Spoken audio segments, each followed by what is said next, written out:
The van died right as I was passing the old Packard plant ruins, that stretch of Concord Street, where even the cops don't bother patrolling anymore. I'd been making deliveries for Fresh Direct since my 31st birthday 3 months earlier. Needed something steady after the divorce papers got finalized.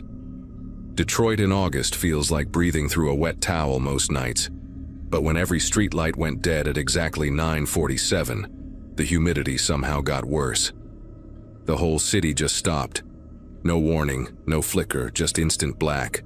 I actually laughed at first, sitting there in my busted van, thinking it was just my luck to have the alternator crap out the same moment a transformer blew somewhere.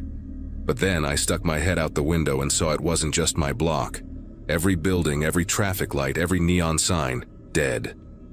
The only light came from a few cars still running, their headlights cutting through the dark like searchlights in a prison yard. I tried calling dispatch, but my phone had no signal, not even emergency service. The radio in the van was dead static on every channel. After 20 minutes of trying to get the engine to turn over, I finally gave up and grabbed my backpack from behind the seat. Home was maybe 4 miles northwest, straight through Brush Park and past the old Tiger Stadium site. On a normal night, it would have been an annoying but doable walk. But standing there on that empty street with the Packard plant looming like some massive corpse behind me, I felt this weird pressure in my chest. The darkness wasn't just dark, it was thick, almost solid. Without the constant background hum of the city, every sound seemed amplified. My footsteps echoed off the abandoned buildings, each one bouncing back at me from different angles. That's when I heard it for the first time.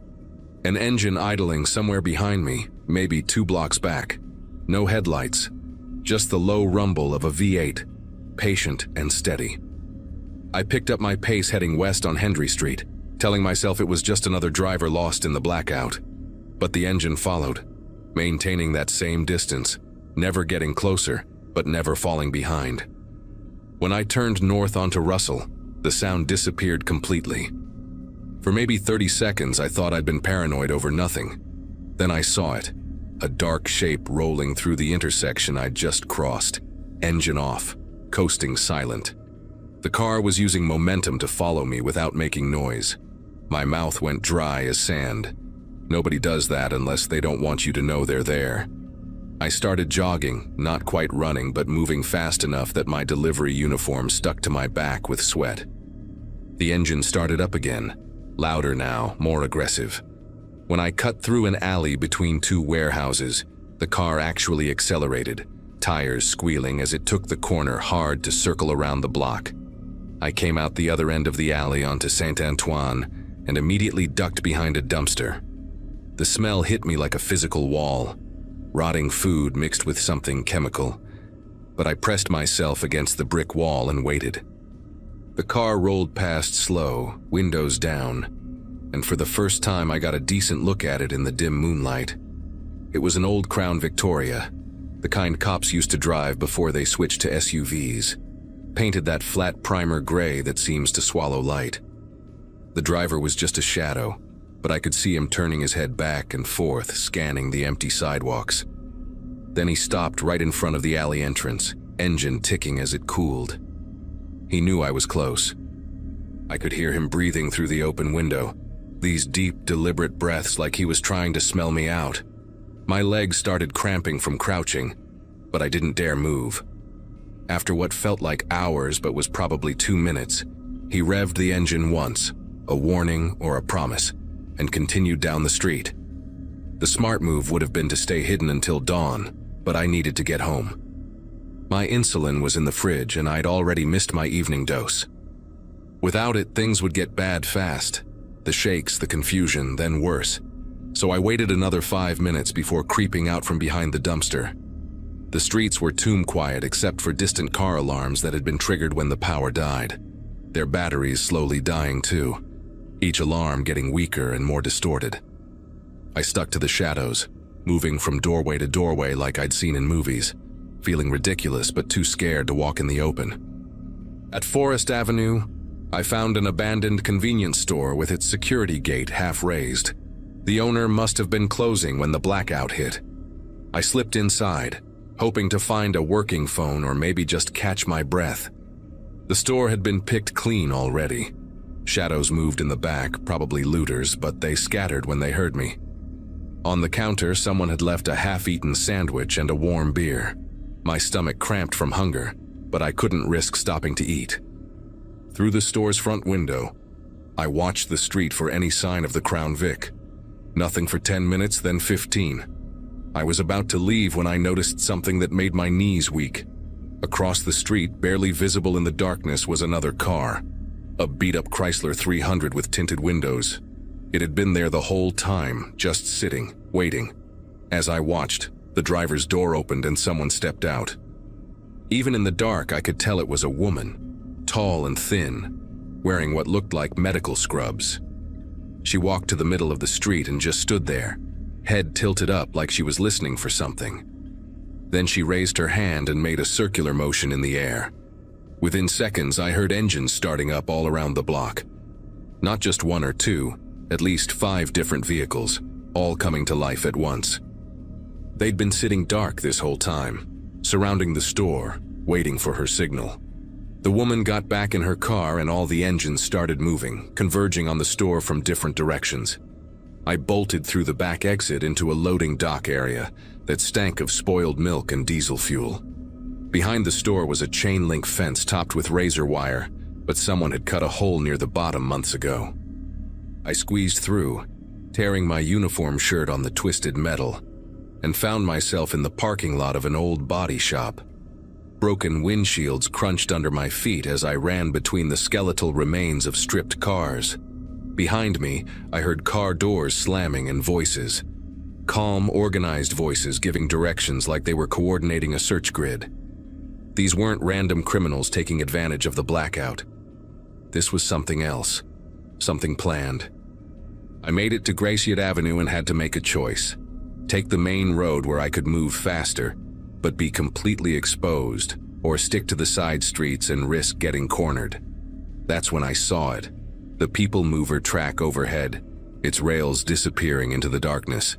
The automated trains wouldn't be running without power, but the emergency walkways alongside the tracks would still be there. If I could get up there, no car could follow.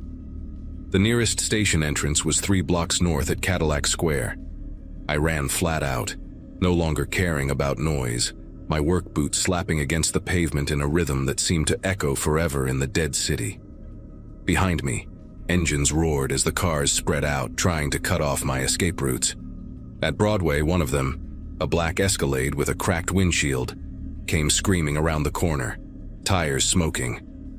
The driver tried to clip me, but I dove between 2 parked cars just as the SUV's mirror exploded against a parking meter.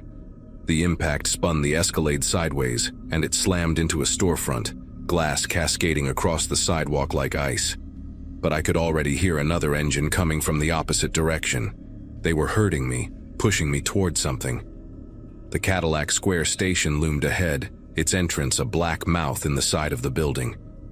The electronic turnstiles were dead, frozen in the open position. I vaulted over them and took the stairs 3 at a time, my chest burning, legs starting to shake from the adrenaline and lack of insulin. The platform was pitch black except for the emergency exit signs running on battery backup, their green glow barely reaching past the yellow safety strip. I fumbled for my phone's flashlight, cursing when I remembered the battery had died. The maintenance walkway was behind a door marked "Authorized Personnel Only." The lock had been broken years ago, according to every Urban Explorer video I'd ever watched about Detroit. Sure enough, it swung open with a rusty shriek. The walkway was narrow, maybe 3 feet wide, with a rusted railing on one side and nothing but a 20-foot drop to the street on the other. Old cables and pipes ran along the wall, covered in decades of pigeon droppings and diesel exhaust residue. I started moving carefully along the track, testing each step on the metal grating. Below, I could hear the cars circling the station like sharks, engines revving. They knew where I'd gone. Flashlight beams suddenly blazed up from the street, sweeping across the underside of the track. They were getting out of their cars, looking for a way up. About 100 yards down the track, I heard something that stopped me cold. Footsteps on the metal walkway behind me, moving fast and confident like whoever it was knew exactly where they were going in the dark. I tried to speed up, but the grating was slick with oil and bird droppings. My foot slipped and I went down hard on one knee, the impact rattling the whole section of walkway. The footsteps behind me stopped, then started again, faster now.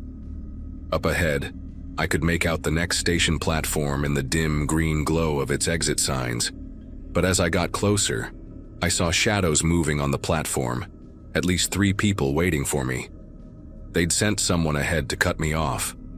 The walkway curved around a support pillar, and for a moment I was hidden from both the platform and whoever was behind me. That's when I noticed it. A maintenance ladder bolted to the pillar, leading down to what looked like an old utility tunnel entrance. The rungs were thick with rust and bird mess, but it was either that or get trapped between 2 groups. I swung myself over the railing and started climbing down, trying not to think about the last time these bolts had been inspected. The ladder ended at a concrete ledge barely wide enough to stand on. The utility tunnel entrance was sealed with a steel grate, but the bottom corner had been pried open, probably by copper thieves. I squeezed through into absolute darkness that smelled like stagnant water and dead rats. Using the wall to guide myself, I moved deeper into the tunnel, my breathing loud in the confined space. After about 50 feet, the tunnel opened into a larger chamber, some kind of old switching station from when the people mover was built. Weak light filtered through ventilation grates in the ceiling, just enough to see the shapes of old electrical panels and rusted equipment. I heard voices echoing down the tunnel behind me, then the scrape of someone forcing themselves through the grate. But there was another sound too, water running somewhere close by. Following the sound, I found a drainage pipe, maybe 4 feet in diameter with a steady stream of water flowing through it. The pipe led toward what I hoped was the river. It would be nasty, probably full of sewage overflow, but it might get me out of this trap. I was about to climb in when my vision started to blur. The lack of insulin was catching up fast. My hands were trembling now, not from fear but from my blood sugar crashing. The drainage pipe was my only option. I dropped into the lukewarm water that came up to my knees, gagging at the smell of sewage and chemicals. Moving bent over in the pipe made my back scream, but I pushed forward, one hand on the slimy wall for balance. Behind me, I heard splashing. They'd found the pipe and were following. The water got deeper as the pipe angled down, rising to my waist, then my chest. Just when I thought I'd have to turn back or drown, I saw light ahead, real light, not the green glow of exit signs. The pipe opened onto a concrete canal that I recognized as the DeQuindra Cut, the old rail line converted to a greenway. I pulled myself out, soaked and reeking, my whole body shaking now from the blood sugar crash. I needed to get home, get insulin, or I'd pass out soon. But standing at the edge of the canal, flashlights cutting through the darkness behind them, were 2 more of them. A heavy-set man in a security guard uniform and a younger guy wearing a FedEx shirt. They'd been waiting here the whole time, knowing exactly where the pipe led. The security guard spoke into a radio. "We got him at the cut. Bring the van." That's when I understood. They weren't trying to catch me. They were wearing me down, exhausting me, waiting for me to collapse on my own. The FedEx guy started walking toward me, hands up like he was trying to calm a spooked animal. "Just relax, man. You're gonna pass out in about 5 minutes anyway. We've been watching you for weeks. We know about your condition, your insulin schedule, everything. Should have taken your evening dose at 8, right? It's almost midnight now." My legs gave out and I dropped to my knees on the concrete. Through my blurred vision, I saw the woman in scrubs walking down the embankment carrying a medical bag. She knelt beside me and I felt the sharp prick of a needle in my arm. Not insulin. Something that made my muscles go slack immediately. As she worked, she spoke in this conversational tone like we were old friends. "You delivered to the wrong house 3 weeks ago. Remember that package for Riverside Drive? The one you left at the blue house instead of the gray one? Our client was very unhappy about that delay. The package contained something time-sensitive, something that degraded because of your mistake." She pulled out another syringe, this one filled with clear liquid. "This is insulin. We're not monsters. But our client wants you to understand that mistakes have consequences, that someone is always watching, always keeping track. I woke up in my apartment 2 days later, according to my phone. My insulin kit was sitting on the kitchen counter with a note. Next time, double-check the address. The power was back on, the city humming with its usual noise. I called the police, but what was I going to tell them? That a group of people in regular clothes hunted me through the city during a blackout because of a misdelivered package? They found no evidence. The cars, the people, even the woman in scrubs were ghosts. Fresh Direct said I never showed up for my shift that night, that I'd called in sick. The security footage from every camera along my route showed nothing but darkness from the blackout. I quit the job that day, moved in with my sister in Grand Rapids the next week. Sometimes I Google that address on Riverside Drive, trying to figure out what could have been in that package, what could have been worth all that. But mostly I just try not to think about how many other delivery drivers are out there, making innocent mistakes, not knowing that someone is keeping score, not knowing that the next blackout might be for them.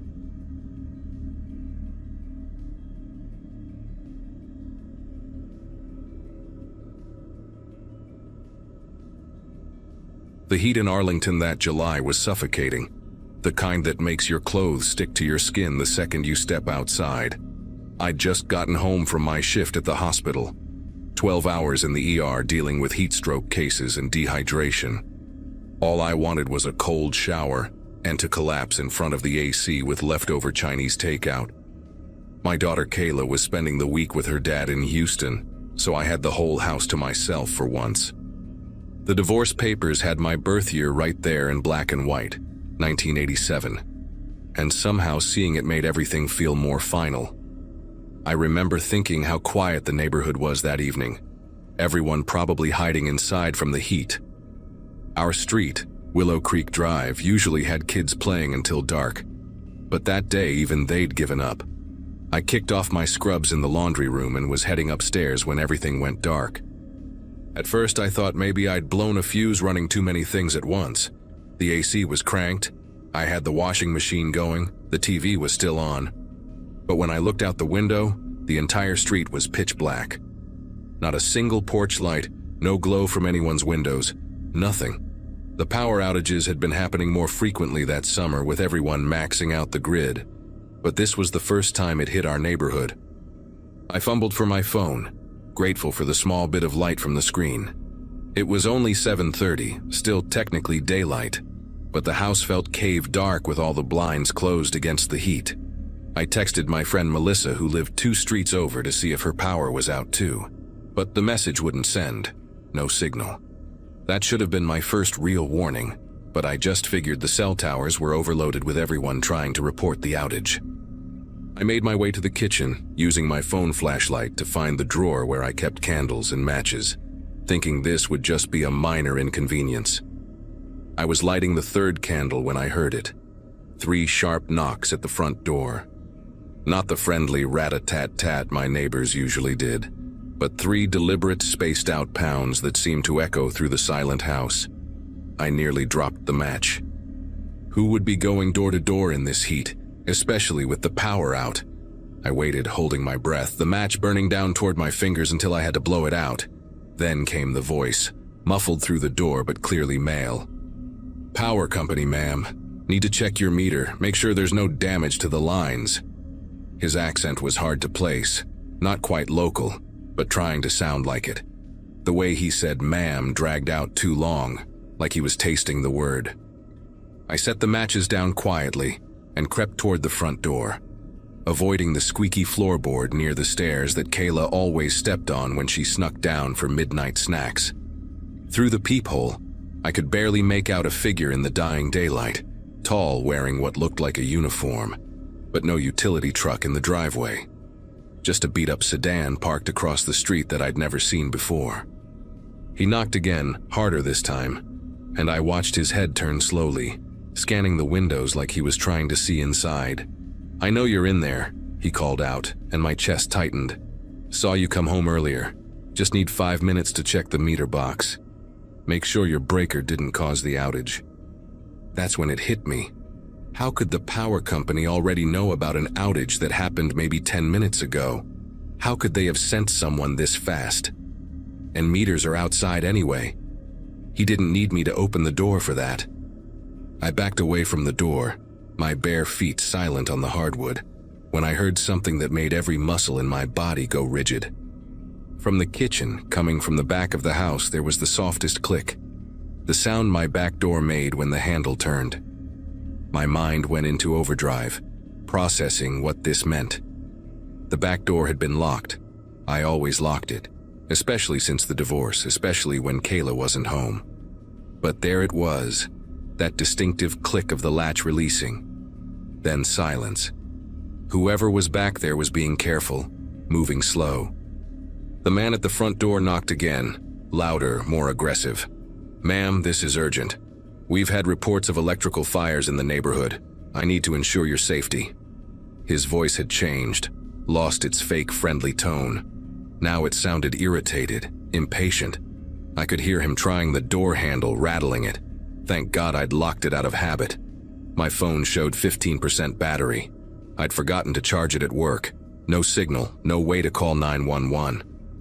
The candles I'd lit in the kitchen were casting dancing shadows on the walls, and I realized they were basically advertising exactly where I was in the house. The smart thing would have been to blow out the candles, but that would mean going back toward the kitchen, toward whoever had just come through my back door. Instead, I moved toward the stairs, placing each foot with the careful precision I'd learned from years of checking on Kayla without waking her. The third step creaked. It always did. But I shifted my weight to the edge where the wood met the wall.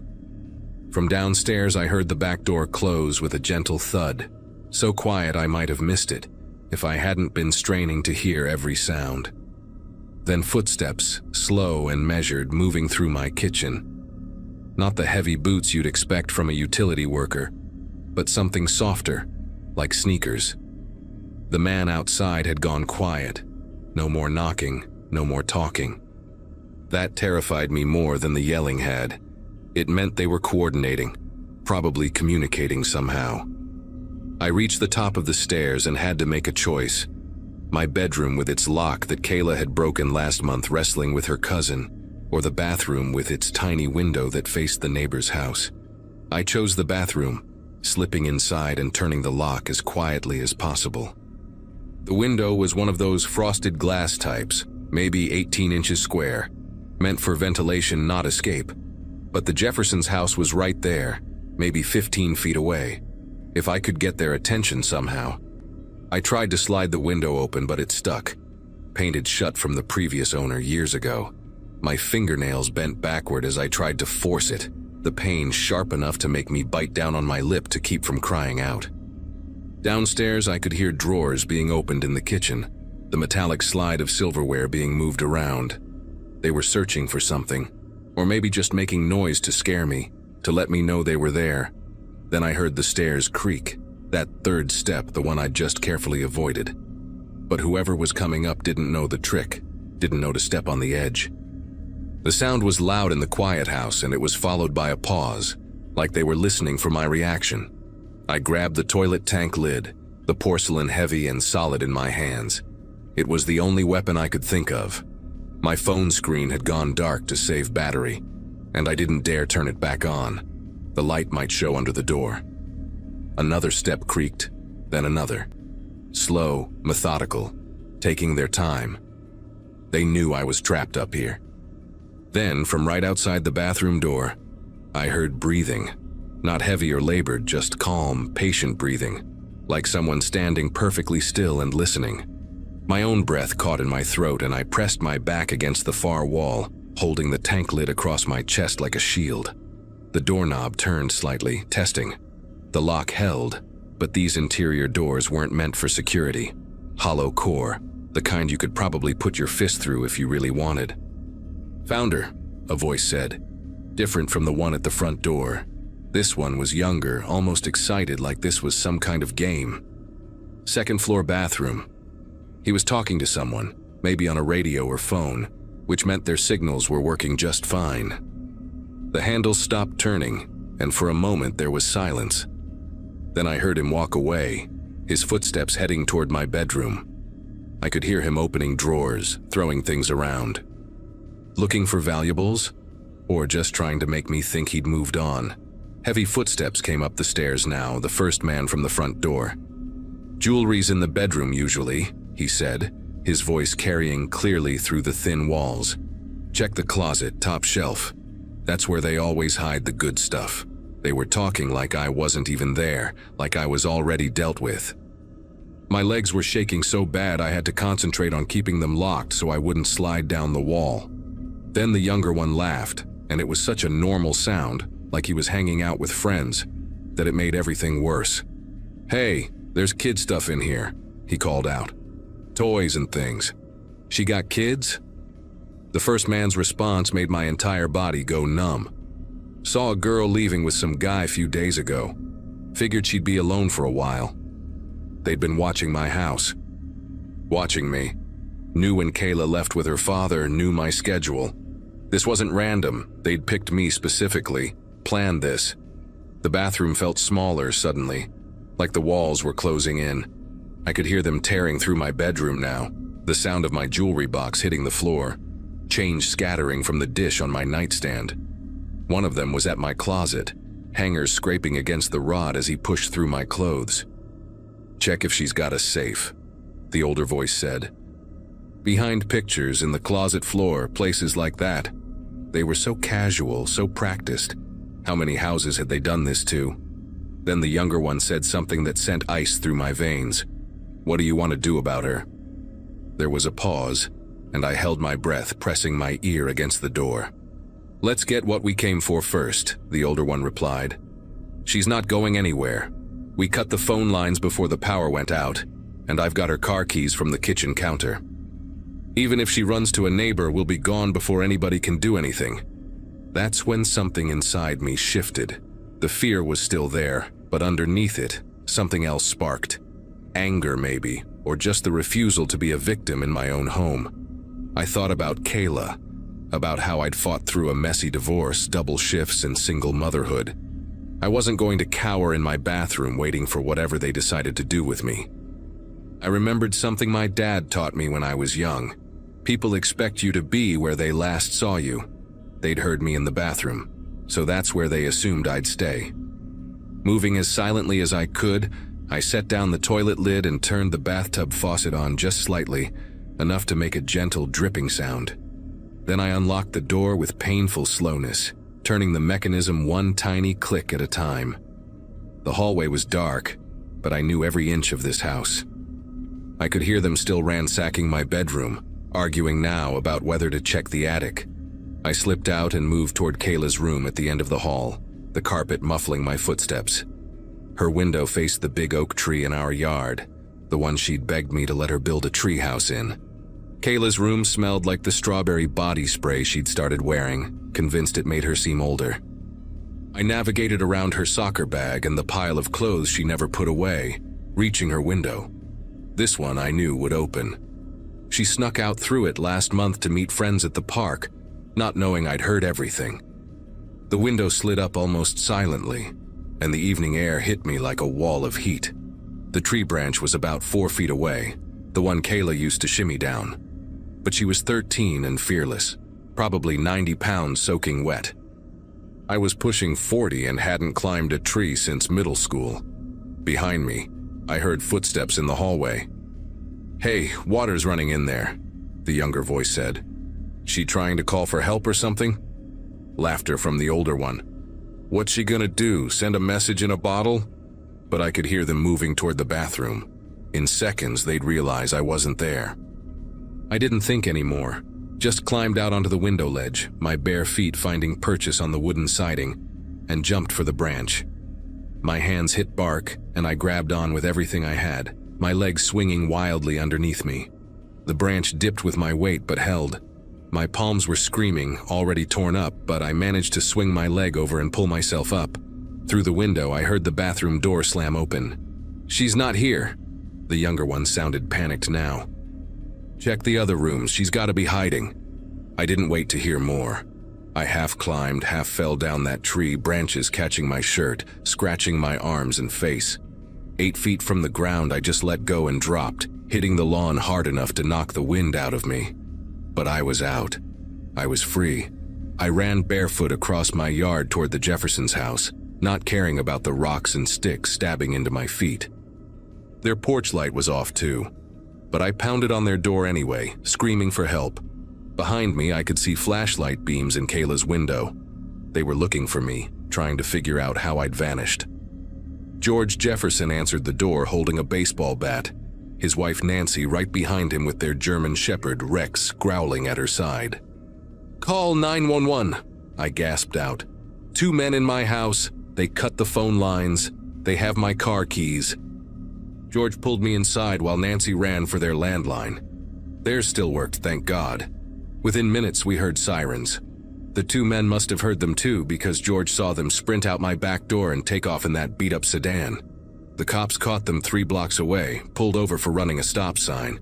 My grandmother's jewelry and my laptop still in their back seat.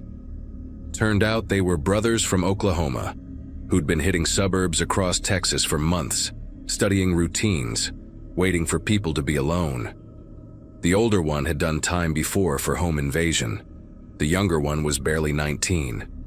They'd been using signal jammers to block cell towers in targeted areas, making it look like power outage complications.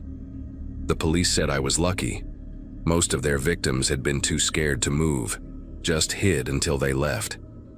But they also told me something that still gives me nightmares. They found rope and zip ties in the trunk of their car. Whatever they'd been planning to do after robbing me, I don't want to know. Kayla came home the next day, and I held her so tight she complained she couldn't breathe. We stayed with the Jeffersons for a week while I had new locks installed, a security system put in, motion lights everywhere. Even now, 6 months later, I still check every window twice before bed, and I keep a phone charger in every room. But mostly, I'm just grateful I trusted that instinct that told me to run, to fight, to not be the victim they expected me to be.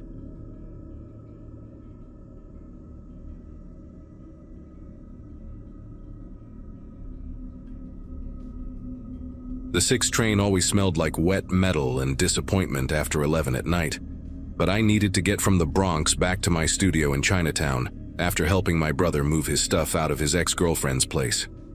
Jamie had just turned 41, 3 years older than me, and watching him load boxes into that U-Haul with tears streaming down his face made me want to punch something.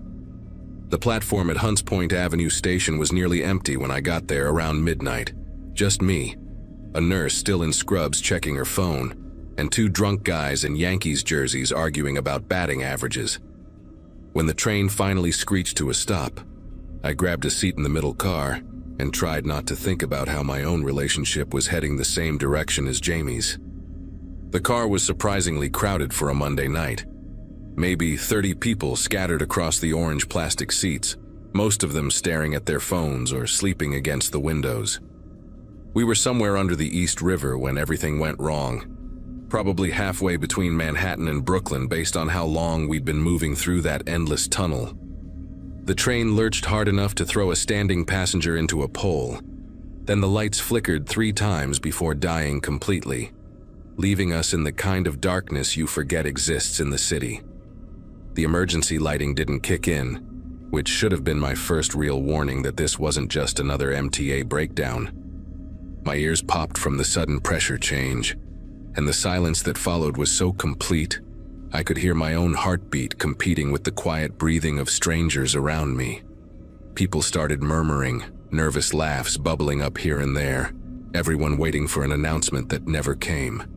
The conductor's booth stayed dark, no static from the speakers, no explanation, just the weight of all that earth and water pressing down above us while we sat trapped in a metal tube. After maybe 2 minutes of nothing, phones started lighting up like fireflies, their weak glow barely cutting through the black. A woman across from me was already dialing 911, but she kept pulling the phone away from her ear, shaking her head. No signal down here, obviously. The guy next to me, wearing a Knicks hoodie and reeking of bourbon, kept pressing the emergency call button above the door, the plastic clicking uselessly with each push. That's when someone at the far end of our car stood up and started walking toward the door that connected to the last car. their phone flashlight sweeping back and forth across the floor. I heard them try the handle, metal scraping against metal, and then their voice cut through the darkness high and thin like they were trying not to scream. "There's something on the window," they said, and every conversation in our car stopped at once. "Jesus Christ, I think it's blood." The panic hit like a wave, people jumping up from their seats, more flashlights snapping on, everyone trying to see what this person was talking about. I stayed put, gripping the cold metal bar beside my seat hard enough to hurt, while a cluster of passengers pushed toward the back to look. Their lights converged on the small window in the door between cars, and I could see their shadows shifting, hear their voices rising. A heavy-set man in a security guard uniform pushed through them and pressed his face close to the glass, shining his light through to the other side. He stumbled backward so fast he knocked 2 people over, and the way his face looked in the phone lights, eyes wide, mouth working without making sounds, made my chest tighten. "The last car," he finally managed to say, his voice cracking like a teenager's. "There's nobody in the last car, but there's blood everywhere. On the seats, the floor, the windows, like someone painted with it." Before anyone could process what that meant, we heard it. Footsteps outside the train, in the tunnel itself, slow and deliberate on the gravel between the tracks. They were coming from behind us, from the direction of the bloody car, getting closer with each step. The nurse I'd seen on the platform pressed herself against the opposite door, her scrubs rustling as she fumbled with her phone, trying again for a signal that wouldn't come. The footsteps stopped right outside our car, and for 10 seconds that felt like hours. We all held our breath, waiting. Then came the knocking, 3 measured taps on the window closest to me, so controlled and patient it made my teeth hurt. I turned my head slowly, my neck muscles fighting me the whole way, and saw a hand pressed against the glass from outside, leaving dark streaks that could only be one thing. The hand was wearing a latex glove, the medical kind, stretched tight and stained crimson up to the wrist. The knocking moved down the length of our car, 3 taps at each window, that gloved hand leaving bloody prints on every surface it touched. A woman near the middle doors started sobbing, pressing her palms over her ears, while her boyfriend wrapped his arms around her and stared at the ceiling like he was praying. When the knocking reached the door between our car and the bloody one, it stopped, and we heard metal scraping against metal like someone was trying to pry open the door from outside. The security guard pulled out a box cutter from his belt, probably the most worthless weapon you could have right then, but at least it was something. He positioned himself between us and the door, legs spread wide like he was ready to tackle whatever came through. The scraping got louder, more insistent, and then we heard something that made everyone in that car start backing away toward the front. A voice from outside, muffled by the tunnel walls but clear enough to understand, singing "Ring Around the Rosie" in a child's melody. Except the words were all wrong. Something about trains and tunnels and things that wait in the dark. The drunk guys in Yankees jerseys tried to force open the doors on the opposite side of the train, throwing their shoulders against them, kicking at the rubber seals. But those doors were designed to stay locked between stations. One of them picked up a fire extinguisher from under a seat and started hammering at a window, the glass spider-webbing but refusing to shatter, each hit echoing through the car like a gunshot. That's when the lights in the tunnel came on. Not the regular lights, but emergency work lights, harsh and yellow, mounted every 50 feet or so along the walls. What we saw made everyone stop moving, stop breathing, stop everything. There were people in the tunnel, maybe a dozen of them, all wearing those paper medical gowns you get at hospitals, the kind that tie in the back. They were standing perfectly still along both walls, facing our train, their faces covered with surgical masks pulled up over their eyes like blindfolds. Each one had their arms at their sides, palms facing forward, and their hospital gowns were soaked through with what looked like blood, dripping onto the tracks below them. A teenager with a skateboard started hyperventilating, dropping to his knees in the aisle, while an older woman pulled out a rosary and began whispering prayers in Spanish. The security guard backed away from the door, his hand with the box cutter shaking so bad he dropped it twice trying to fold it closed. Those people outside didn't move, didn't even seem to breathe. Just stood there like mannequins while we watched them through the windows. Then, all at once, like they were following some signal we couldn't hear, they raised their right hands and pointed at our car, every single one of them, in perfect synchronization. The singing started again, but now it was coming from all of them. A chorus of voices echoing off the tunnel walls, getting louder and louder until it felt like the sound was inside my skull. The nurse suddenly screamed and pointed at the floor. There was liquid seeping in under the doors, dark and thick, pooling around our feet, and the smell hit us all at once. Copper and rot and something chemical underneath, like formaldehyde. People started climbing onto the seats trying to get away from the spreading liquid, but there was nowhere to go in that metal box. The man in the Knicks hoodie next to me grabbed my shoulder, his bourbon breath hot in my face, screaming that we needed to get to the front car, that we needed to move now. But when we looked toward the door leading forward, there were shadows moving on the other side of the window. More of those hospital gown figures pressed against the glass, their covered faces tilted at impossible angles like broken dolls. The train suddenly shuddered, a mechanical groan running through the whole structure, and the emergency brakes released with a hiss that sounded like the car itself was dying. We started rolling backward, slowly at first, then picking up speed, heading back the way we came but with no driver, no power, just gravity or something else pulling us deeper into the tunnel. The lights outside flashed by faster and faster, strobing through the windows, and in each flash I could see those figures in hospital gowns running alongside the train, keeping pace with us, their arms pumping mechanically, their heads never moving. The guy with the fire extinguisher lost it completely, screaming about how this was some kind of government experiment, how they were using the subway tunnels for medical testing, how we were all going to end up like whatever was in that last car. He swung the extinguisher at anyone who came near him, catching a young woman in a Columbia University sweatshirt across the shoulder, sending her sprawling into that awful liquid on the floor. The security guard tried to calm him down, but the guy turned and sprayed him full in the face with foam, white chemical clouds filling the car, making it even harder to see or breathe. Through the chaos, I heard the nurse shouting something about recognizing the smell, about formaldehyde and tissue preservation, about how she'd worked at Mount Sinai's morgue during her residency. And this was exactly what the basement storage area smelled like after a power failure in summer, when the cooling systems failed and everything started to decompose. The train kept accelerating backward, and someone near the rear door started pounding on it, screaming that they could see lights ahead, or behind us technically, like we were approaching a station. The train slammed to a stop so hard that everyone went flying. I hit the pole in front of me chest first, feeling ribs crack while bodies piled up against the rear door in a tangle of limbs and screams. The lights outside went out again, leaving us in complete darkness except for a few phone flashlights still working, their beams cutting through the chemical fog from the fire extinguisher.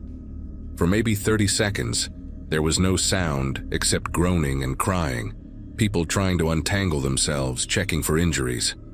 Then the doors opened, not just unlocked, but sliding wide open with their normal mechanical whir, even though the power was supposedly dead. Fresh air rushed in, mixing with the formaldehyde stench, and we could hear the echo of a massive space beyond the train. People started pushing toward the doors, desperate to get out, but the nurse grabbed anyone she could reach, shouting that we didn't know where we were, that this wasn't a normal station. She was right. When I finally made it to a door and looked out, we were in some kind of underground warehouse, concrete walls stretching up into darkness, industrial lights hanging from chains, and rows upon rows of metal tables covered with white sheets. The sheets weren't flat. They had shapes underneath them, human shapes, dozens of them, maybe hundreds, laid out like we'd rolled into some kind of mass morgue. The passengers who'd already left the train were standing frozen on the platform, staring at the tables, some of them backing slowly toward the train again. That's when the sheets started moving, not all at once but in waves, like something was waking up underneath them. The man in the Knicks hoodie whispered no over and over, grabbing my arm so tight I thought he'd cut off circulation. One by one, bodies sat up under those sheets, the fabric falling away to reveal people in various states of decay.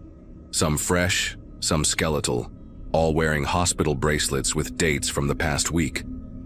They turned their heads toward us in unison, empty eye sockets and clouded eyes all focusing on our train. And then they started climbing off the tables, their movements jerky and wrong, like marionettes being pulled by invisible strings. The security guard shoved everyone back into the train car, screaming at people to get inside, that we needed to close the doors, but the doors wouldn't respond to the emergency buttons, staying wide open while those things stumbled closer, their hospital gowns. The same gowns as the figures in the tunnel, trailing behind them like wings. Just when the first wave of bodies reached the platform edge, maybe 10 feet from our doors, the train's emergency system kicked in. A recorded announcement blared through speakers we thought were dead, telling us to remain calm, that transit police had been notified, that we'd be moving shortly. The doors snapped shut so fast they nearly caught the security guard's arm, and the train lurched forward, not backward this time, accelerating smooth and normal like nothing had happened. The lights flickered back on, bright fluorescent normal subway lighting, and suddenly we were just sitting in a regular train car again, covered in foam from the fire extinguisher, bruised and terrified but moving. Through the windows we could see normal tunnel walls flashing by, the familiar orange emergency lights every 100 feet. No sign of those figures in hospital gowns or that underground warehouse. We burst out of the tunnel into Canal Street Station 3 minutes later, the platform full of waiting passengers who stepped back when they saw us stumble out. 30 people covered in blood and chemicals, some crying, some still screaming, all of us looking like we'd crawled out of hell. The cops who showed up 20 minutes later didn't believe a word of it, of course. They found the blood in the last car, ran DNA tests that came back matching 7 different missing persons from the past month, all of them last seen in the subway system. But when they sent teams back into that tunnel with the MTA maintenance crews, they found nothing. No warehouse, no bodies, no evidence of anyone being in the tunnel at all except for some scuff marks on the walls. The official report blamed a combination of mechanical failure and mass hysteria, suggested the blood was from an unrelated incident that happened to coincide with the blackout. They closed that section of track for 3 weeks for maintenance, and when it reopened, they'd installed new lighting, new emergency systems, new everything. I moved out of the city 2 months later, couldn't handle taking the subway anymore, couldn't stop thinking about those clouded eyes and jerky movements. But sometimes I check the news and every few months there's another story. A train stops unexpectedly in that same tunnel. Passengers report strange noises outside. Someone claims they saw figures in hospital gowns through the windows. The MTA always has an explanation, always mentions track work or signal problems, but I know what's really down there, waiting in the dark between stations, and I know it's only a matter of time before those doors open again at the wrong platform.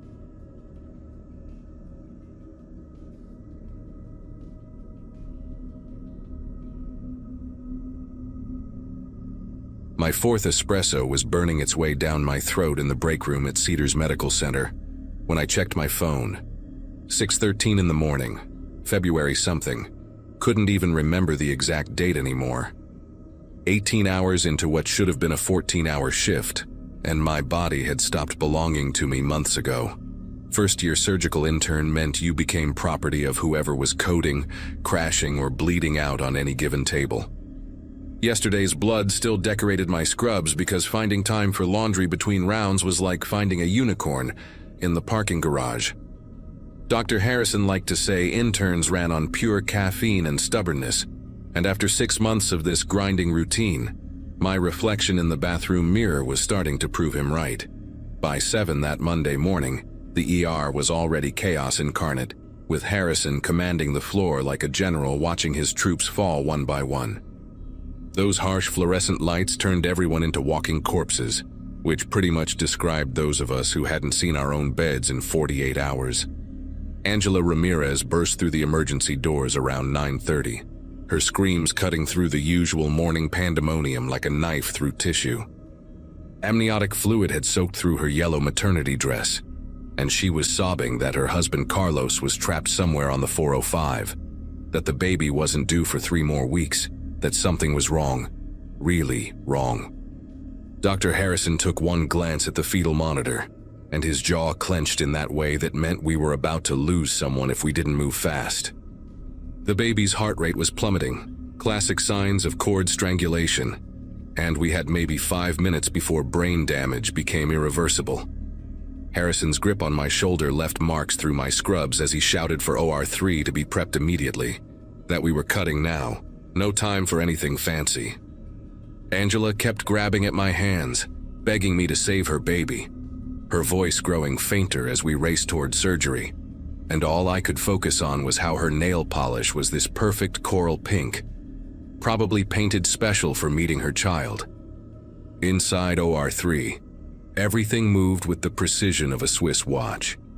Nurses counting instruments, anesthesiologist calling out vitals, Harrison scrubbing in while rattling off orders faster than I could process them. Angela was fading in and out of consciousness as they positioned her on the table, her lips moving in what looked like a prayer, though no sound came out anymore. Harrison made the first incision at 9:43. I remember because I kept glancing at the wall clock, watching each second tick by like a countdown to disaster. Blood welled up immediately, more than normal, and Harrison muttered something about placental abruption that made my chest tighten with dread. We were halfway through the procedure, Harrison's hands working inside Angela's open abdomen to free the baby, when I felt it, a subtle shift in the floor beneath my feet, like standing on a boat deck. For a split second, nobody moved, everyone's eyes meeting across Angela's draped body, and then the whole world exploded into violent motion. Everything happened at once, surgical instruments clattering off trays, IV poles swaying like drunken dancers, and that horrible grinding sound of concrete fighting against itself somewhere deep in the building's bones. An earthquake, my brain registered dimly, even as my hands instinctively pressed down on Angela's abdomen to keep the incision stable. Harrison was shouting to maintain sterile field, to keep going, that we couldn't stop now with the baby half-delivered. But the lights started flickering like a horror movie strobe effect. One of the nurses, Bethany I think, lost her balance and crashed into the instrument table, sending scalpels and forceps flying across the floor in a metallic rainfall. The building groaned and swayed, and I could hear car alarms going off in the parking structure, mixing with screams from other operating rooms down the hall. Then, with a sound like God flipping a switch, everything went completely, utterly black. For 3 heartbeats, nobody moved or breathed, the darkness so complete I couldn't see my own hands even though they were still buried in Angela's open belly. Then the emergency generator kicked in with a mechanical roar from somewhere below us, and those blessed red emergency lights bathed everything in a hellish glow that was better than nothing. Harrison's face looked demonic in that crimson light, his eyes wild as he screamed at me to retract, to hold steady while he pulled the baby free. Angela's blood was everywhere now, pooling on the floor where the earthquake had knocked over the suction equipment, and the baby, God, the baby was purple, the cord wrapped twice around its tiny neck like a noose. Another aftershock hit just as Harrison got his hands around the infant's shoulders, sending everyone stumbling again, and I had to physically throw myself across Angela's legs to keep her from sliding off the tilted table.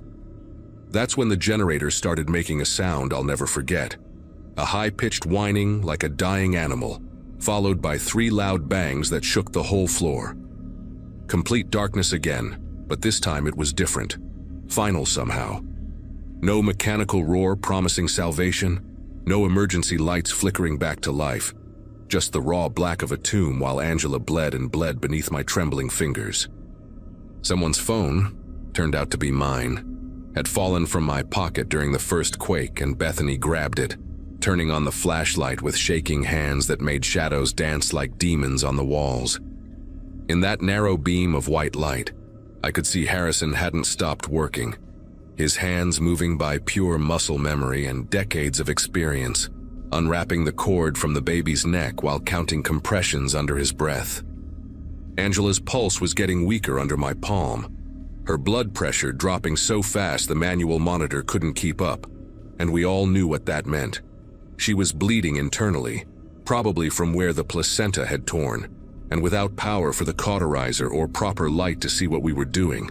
We were just playing blind surgeon in a nightmare. The baby finally came free with a wet, horrible sound, limp and silent in Harrison's blood-slicked hands, and he thrust the tiny body at Bethany while turning back to Angela's hemorrhaging womb. Manual compressions on the uterus now.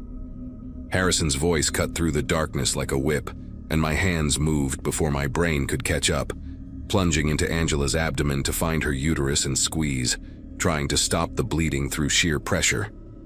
The phone's flashlight beam jumped wildly as Bethany tried to work on the baby one-handed, clearing airways, starting chest compressions with her thumb and index finger on that impossibly small chest. I could feel Angela's life pumping out between my fingers, warm and unstoppable, while Harrison packed gauze after gauze into the cavity, working by touch alone in the spaces where the light couldn't reach. Another aftershock rattled the building, weaker this time but still strong enough to send more equipment crashing, and somewhere in the distance, I could hear the fire alarm going off, adding its shriek to the symphony of chaos. The anesthesiologist, Kevin, his name finally came to me, was manually bagging Angela, counting out loud to keep rhythm while tears streamed down his face in the phone's harsh light. Then, cutting through all that noise and terror, came the most beautiful sound I've ever heard, a tiny, angry wail from the baby in Bethany's arms. She'd gotten the infant breathing, and that cry meant brain function, meant hope, meant at least one of them might make it out of this darkness alive. But Angela was fading fast, her skin already taking on that waxy look that meant she'd lost too much blood, and Harrison was running out of options. "We need to get her to another OR somewhere with power," he said, but we all knew that was impossible. The hallways were pitch black, probably full of debris, and moving her would mean certain death. That's when I remembered something from my emergency training, something so basic it was almost stupid, but desperate times and all that. My car was in the parking structure, and I always kept jumper cables and a portable battery pack in the trunk. Not enough to power an OR, but maybe, just maybe, enough to run a single cauterizer for the 30 seconds we'd need to seal the worst bleeders. Harrison didn't hesitate, just nodded and kept packing while I explained my insane plan to Kevin, who was already pulling off his surgical gown to make the run with me. We left Bethany with the baby and Harrison keeping pressure on Angela's wounds, and we ran through those black corridors like our lives depended on it, which they didn't, but Angela's did. The emergency stairs were a death trap of fallen ceiling tiles and broken glass, and we had to feel our way down 9 flights in complete darkness, guided only by the backup light on Kevin's phone. The parking structure was worse, cars scattered at weird angles from the quake, some with alarms still blaring, others with windows shattered across the concrete. My little Ford was on level 3, thankfully still in one piece, and we tore open the trunk like maniacs, grabbing the battery pack, jumper cables, and anything else that looked useful. Kevin found a camping lantern I'd forgotten about, one of those LED things that could light up a whole room, and we grabbed that too before sprinting back through the maze of destruction. Getting back up took forever, or at least it felt that way, each second stretching like an hour while Angela bled out 9 floors above us. Kevin went ahead with the lantern, clearing a path through the debris, while I followed with the battery pack clutched against my chest like a newborn. We could hear people calling for help from behind locked doors, probably staff and patients trapped when the automatic locks engaged during the power failure. But we couldn't stop. Not now. When we finally burst back into OR3, the scene that greeted us was something from a war zone. Blood everywhere. Harrison working by the light of 3 phones now propped at different angles. Bethany doing her best to keep both the baby warm and assist Harrison simultaneously. Angela was still breathing, barely, but her blood pressure was almost non-existent, and Harrison's face told me everything I needed to know about her chances. We had maybe 2 minutes, probably less. Kevin and I rigged up the battery pack to the cauterizer in 45 seconds flat. our hands working on pure autopilot, while Harrison identified the 3 main bleeders by touch. The LED lantern lit up the OR like a stage, throwing our giant shadows on the walls as we worked, and for the first time since the power died, Harrison could actually see what he was doing. The cauterizer came to life with a buzz that sounded like angels singing, and Harrison went to work with the precision of a master craftsman, sealing off vessels while I maintained pressure and Kevin pushed unit after unit of O- into Angela's remaining IV line. Each sealed vessel meant less blood loss, meant her pressure starting to stabilize, meant hope creeping back into that room one careful burn at a time. Bethany had wrapped the baby in warming blankets from the crash cart, and its cries had gotten stronger, angrier, more insistent, the sound of life demanding attention. We worked in perfect synchronization, no words needed, just hands moving in a choreography born from training and desperation. By the time the battery pack died 17 minutes later, we'd done it. The major bleeding was controlled, Angela's vitals were stabilizing, and both mother and baby were alive. Real help arrived 20 minutes after that, firefighters with generators and emergency medical teams who'd finally cleared a path through the collapsed sections of the hospital. They evacuated Angela to UCLA Medical Center, which still had power, where she spent 3 weeks in the ICU but eventually walked out carrying her daughter. They named her Hope, which felt right considering everything. Harrison put me in for a commendation, said I'd shown the kind of thinking that makes great surgeons, but honestly, I just did what anyone would have done when lives were hanging in the balance. Sometimes I still dream about that darkness, about the warmth of Angela's blood between my fingers, about how close we came to losing them both. But then I remember that angry little cry cutting through the chaos, and I remind myself that sometimes, even in the absolute worst moments, human stubbornness and a camping lantern are enough to beat the odds.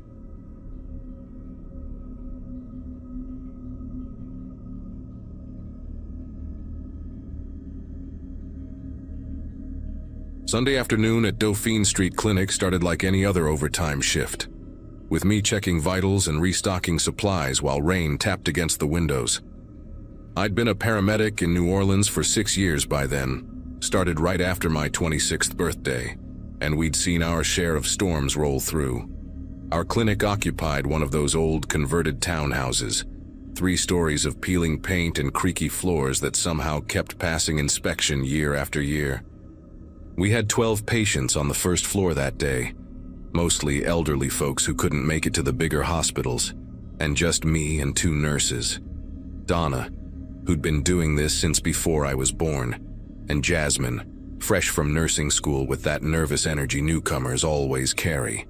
Weather reports kept changing every hour, first saying the storm would veer east, then west, then suddenly admitting they had no clue where this monster was heading. By 3 in the afternoon, the street outside had turned into a river. I watched through the window as a shopping cart floated past, followed by someone's patio furniture, the white plastic chairs bobbing like boats. Water was climbing the steps to our entrance faster than I'd ever seen, brownish gray and carrying all kinds of debris. Donna kept checking on old Walter in bed 3, who needed oxygen constantly, while Jasmine helped me move supplies to the 2nd floor. Just in case, we told ourselves. Each gust of wind made the building groan like it was in pain, and I could hear water starting to seep through the 100-year-old window frames.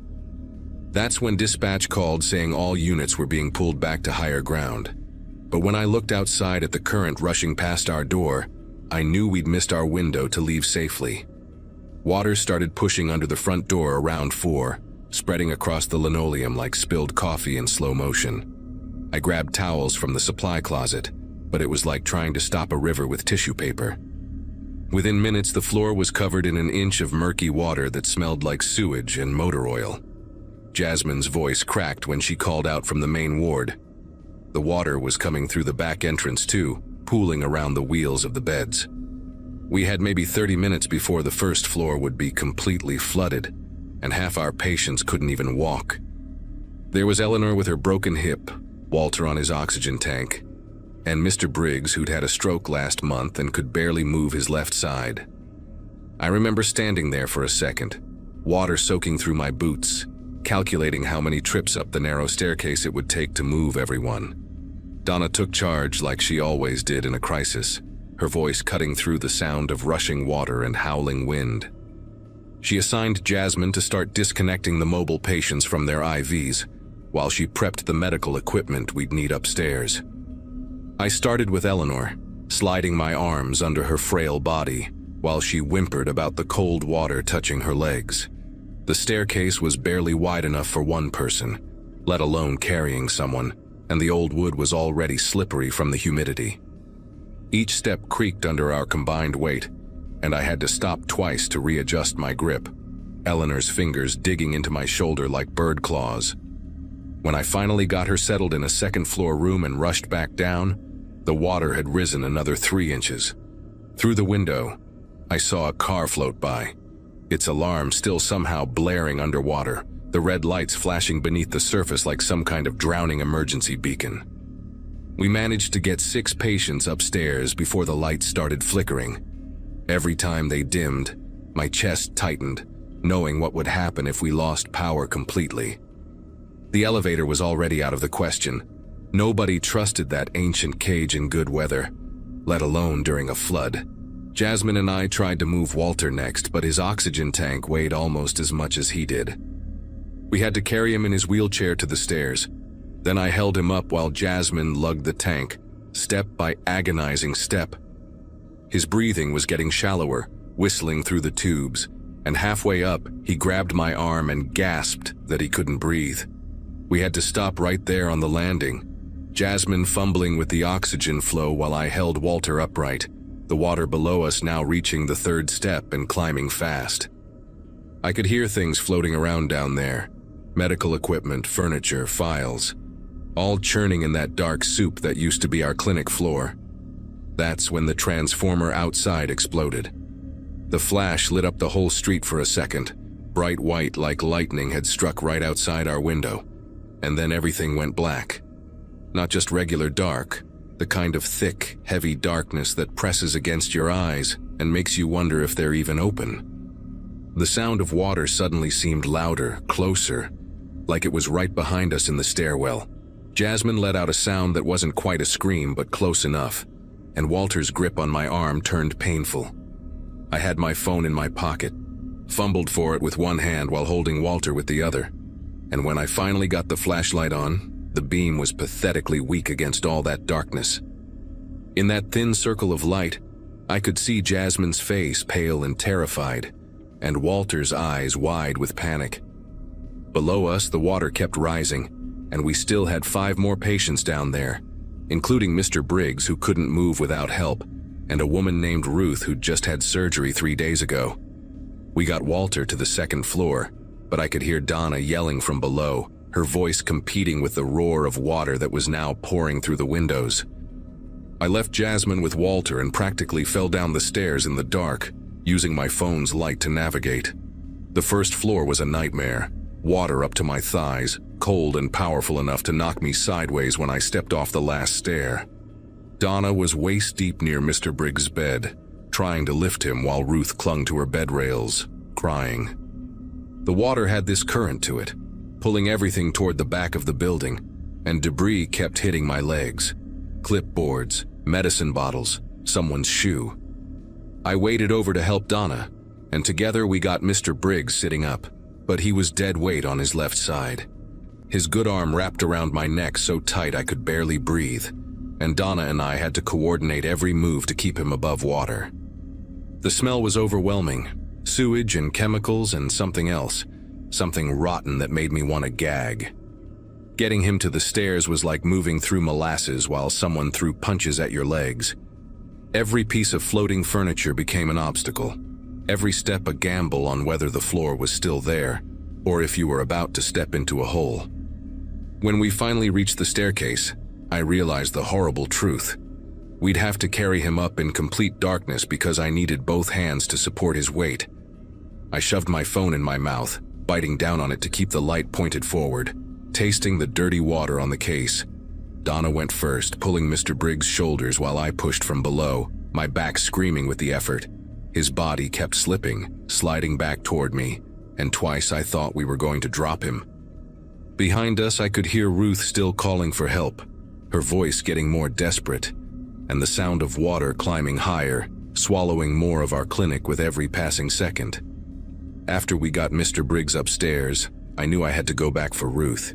But when I turned toward the stairs, Donna grabbed my arm with this grip that could have broken bone. Her face in the phone's light looked 20 years older than when the day started, and she was breathing hard, wheezing almost as bad as Walter had been. She told me the water was coming up too fast, that we needed to get everyone to the 3rd floor now because the 2nd floor wouldn't hold much longer. I could already hear it, water finding its way through the old building's bones, seeping through places we couldn't see. But Ruth was still down there, and I could hear her voice, weaker now, but still calling. I pulled away from Donna and headed back down, taking the stairs 3 at a time in the dark, my phone's battery icon showing red in the corner. The water hit my chest when I reached the bottom, cold enough to steal my breath, and the current was stronger, angrier, trying to sweep me toward the back of the building where I could hear windows breaking. Ruth was barely keeping her head above water when I found her, her arms wrapped around the bed's side rail, knuckles white even in the dim light. She'd had abdominal surgery, couldn't use her core muscles to pull herself up, and every wave that hit her face left her sputtering and gasping. I got behind her, hooked my arms under hers, and started pulling her toward the stairs, fighting the current with every step. Pieces of the ceiling were falling now, wet chunks of plaster that hit the water with heavy splashes. The building was coming apart around us, 100-year-old wood and plaster no match for the force of all that water. Ruth kept apologizing, saying she was sorry for being trouble, sorry for being heavy, and I wanted to tell her to save her breath, but I needed all of mine just to keep us moving. A filing cabinet floated past, spinning slowly like some kind of metal boat, and I had to push it away before it pinned us against the wall. My legs were going numb from the cold, and I couldn't tell if the floor was still there or if we were swimming. We made it to the stairs just as my phone died, plunging us into absolute darkness. Ruth was crying harder now, her breath coming in these short, panicked gasps that scared me more than the water. I had to feel for each step with my foot, pulling her up while she tried to help with her one good leg. The water was following us up. I could hear it splashing against the steps below, chasing us like something alive. Halfway up, Ruth went limp, not unconscious, just exhausted, unable to help anymore.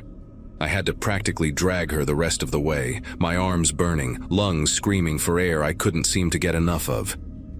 When we finally reached the 2nd floor, Donna and Jasmine pulled us away from the stairs, and I collapsed on the wet floor, coughing up water I didn't remember swallowing. Through the window I could see the streetlights were underwater now, still somehow glowing beneath the surface like giant jellyfish, and debris spinning past in the current. Someone's front door, a bicycle, things that used to belong to people's normal lives before today. We spent the next 6 hours huddled on the 3rd floor, all 12 patients and us 3 workers crammed into 2 rooms while the building shook and creaked around us. The water stopped rising about a foot below the 3rd floor, but we could hear it sloshing beneath us, testing the old floorboards. Walter's oxygen tank ran out around midnight, and we had to take turns manually pumping air into his lungs with a bag valve mask until the Coast Guard helicopter finally found us at dawn. They had to break through the roof to get us out, lifting patients one by one in a basket while the building swayed beneath us. I was the last one up, and as the helicopter pulled away, I looked back at the clinic, our clinic, now just a broken shell sticking out of the brown water. 3 people died in other buildings on our street that night, but we didn't lose anyone. Not one. Sometimes I still dream about that darkness, about the weight of carrying people up those stairs while the water chased us. But mostly I remember Donna's iron grip when she grabbed my arm, and how Ruth stopped apologizing once we got her safe, and how all of us, broken and scared and soaking wet, somehow made it through the longest night of our lives.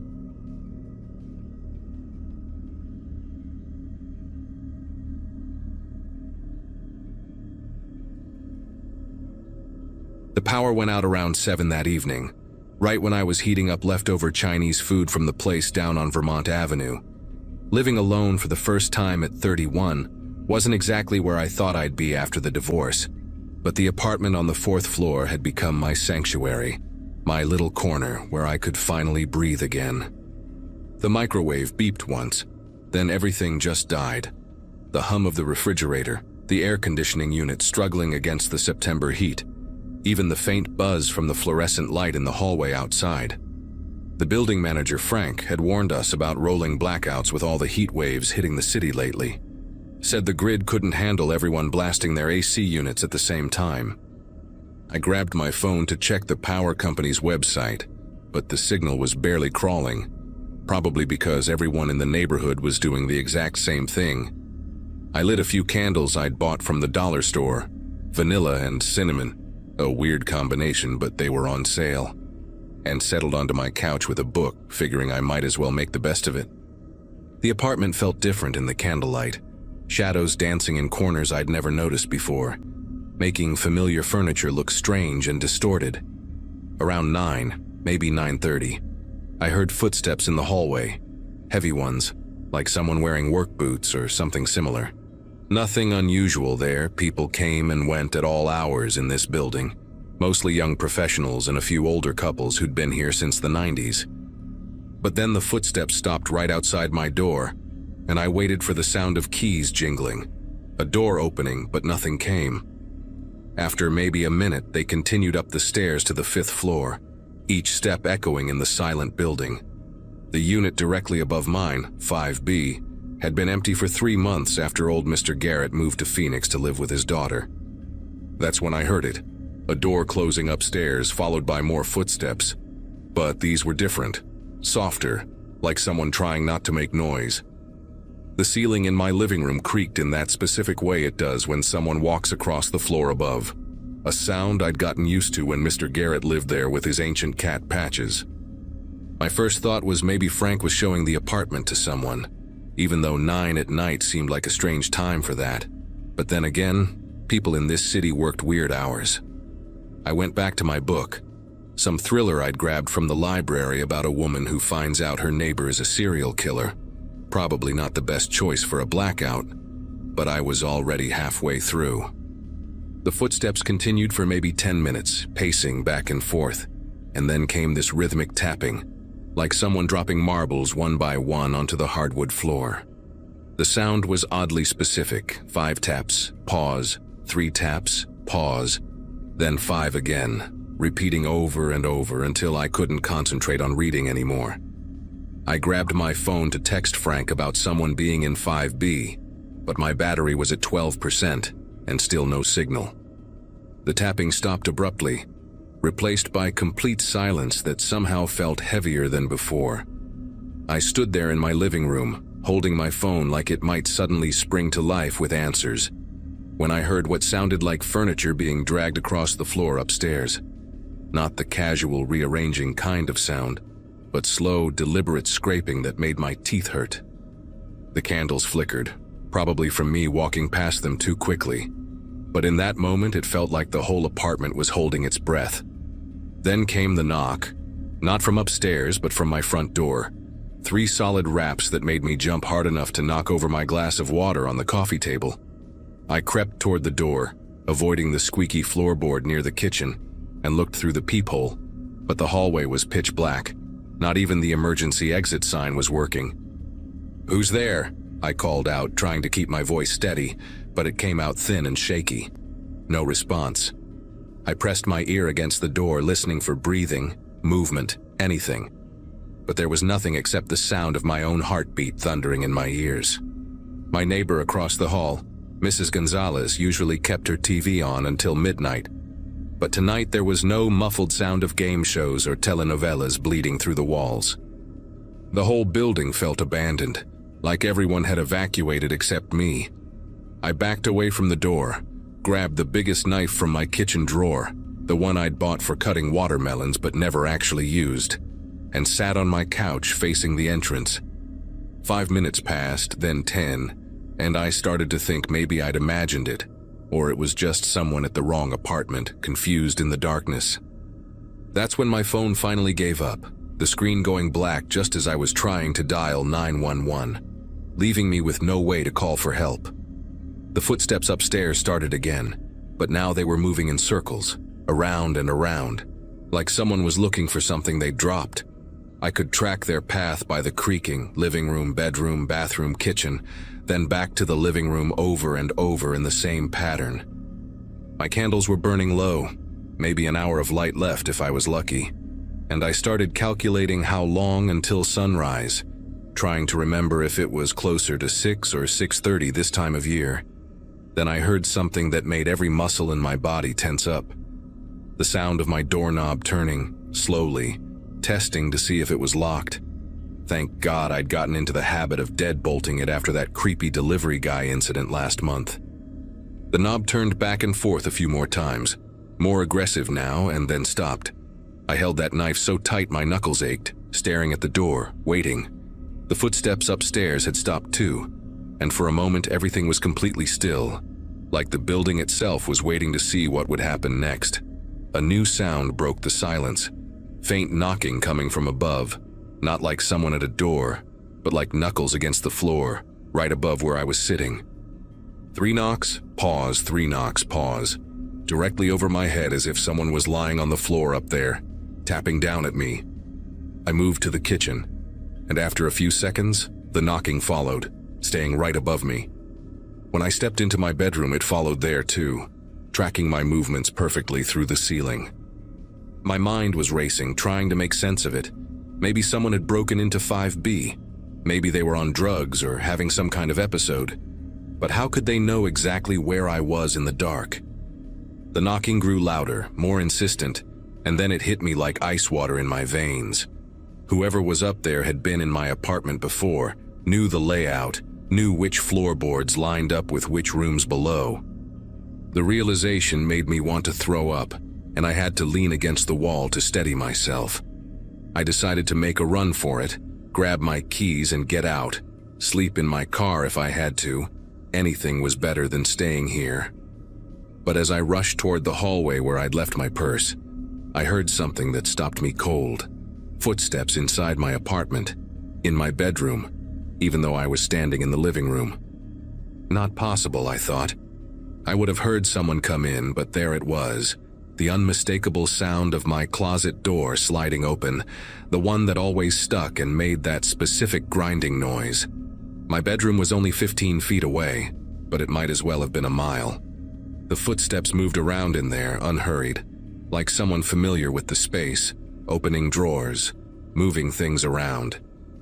I stood frozen in my living room, that knife still in my hand but feeling completely useless, as I heard my jewelry box open. The one that played that tiny melody when you lifted the lid, a gift from my grandmother that I'd kept even though I never wore jewelry anymore. The melody played out completely, all 20 seconds of it, and then I heard whistling. Someone in my bedroom was whistling along to the tune, getting every note perfect like they'd heard it 100 times before. My legs finally responded and I bolted for the front door, fumbling with the deadbolt in the dark, my fingers slippery with sweat. Behind me, the footsteps left my bedroom, moving down the hallway toward me, not running but walking steadily, confidently. The deadbolt finally turned and I yanked the door open, ready to scream for help. But standing in my doorway was Frank, holding a flashlight that wasn't turned on, wearing his usual maintenance uniform, but with something wrong about his expression. Too calm, too pleased. "Going somewhere?" he asked, and his voice had this strange quality to it, like he was trying not to laugh.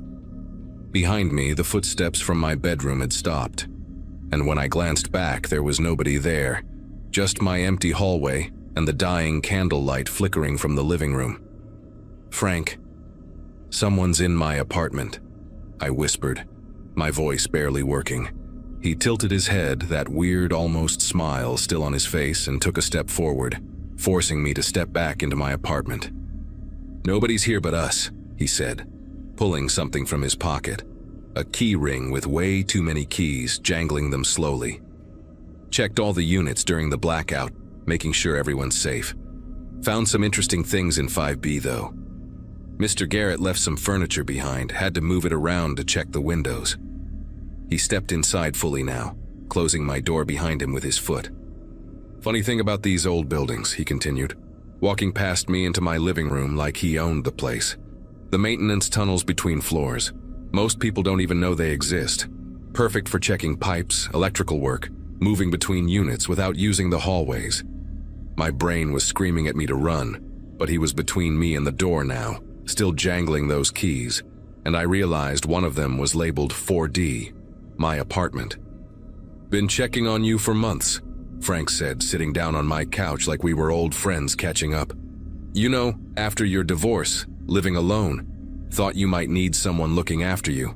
That ex-husband of yours, real piece of work, calling here asking about you, wanting to know if you had any male visitors. Told him you were doing just fine on your own." He picked up my book from the coffee table, flipping through it casually. "You should really vary your routine though. Chinese food every Friday, library every Saturday morning, grocery store Sunday afternoons. Makes it too easy for the wrong people to know when you're home." The knife was still in my hand, hidden behind my back, and I was calculating if I could make it to the bathroom, lock myself in, maybe break the window and scream for help. But Frank seemed to read my mind, standing up and positioning himself between me and the hallway. "The bathroom window's been painted shut since last winter, remember? You put in a maintenance request about it, but I never got around to fixing it. Lot of things in this building I never quite get around to fixing." Something in me snapped then. Maybe it was anger overtaking the fear or just pure survival instinct. But I brought that knife forward and pointed it at him. "Get out of my apartment right now or I'll scream so loud the whole building will hear." Frank actually laughed, a genuine amused sound that made my skin prickle. During a blackout? When half the building's empty because people went to stay with friends who have generators? Go ahead. But I did scream, loud and long, and to my surprise I heard doors opening in the hallway. Voices calling out, footsteps running. Frank's expression changed instantly, the smugness replaced with something like panic. Turns out Mrs. Gonzalez hadn't evacuated after all, and neither had the college kids from 4F. Within seconds there were people pounding on my door, asking if I was okay, threatening to call the cops. Frank tried to play it off, opening the door with his master key, telling everyone he was just checking on residents during the blackout. But Mrs. Gonzalez wasn't buying it. She pushed past him, grabbed my arm, and pulled me into the hallway, announcing loudly that I was staying with her tonight, and that somebody better call the police right now because Frank had no business being in a young woman's apartment at this hour. The police arrived within 20 minutes. Apparently, the college kids had managed to get through to 911 on their phone. When they searched Frank's apartment in the basement, they found a whole collection of things that made my stomach turn. A notebook with detailed schedules of female residents, copies of keys he wasn't supposed to have, and photos taken through apartment windows. The real kicker was when they checked the maintenance tunnels he'd mentioned. There were makeshift platforms between floors where he could access certain apartments through ventilation grates he'd modified. He'd been doing this for years, apparently, but most residents who'd complained about strange noises or things being moved had been dismissed as paranoid or had simply moved out. The police found my spare key in his pocket, the one I thought I'd lost at the laundromat 3 months ago. They also discovered he'd installed tiny holes in the ceiling of my apartment, barely visible, that lined up with the floor of 5B, which explained how he could track my movements so precisely from above. Frank was arrested that night, charged with stalking, breaking, and entering, and a bunch of other things my lawyer later explained to me. I moved out the next week, stayed with my sister in Pasadena until I could find a new place. The other women in the building filed a joint lawsuit against the property management company for failing to properly screen their employees. Turns out Frank had been fired from 2 previous buildings for similar complaints that were never formally investigated. I still have trouble sleeping sometimes, especially during power outages, and I always check my ceilings for any unusual holes or marks. But Mrs. Gonzalez was right about one thing she told me that night while we waited for the police. Trust your instincts, mija. If something feels wrong, it probably is. I just wish I'd trusted mine sooner.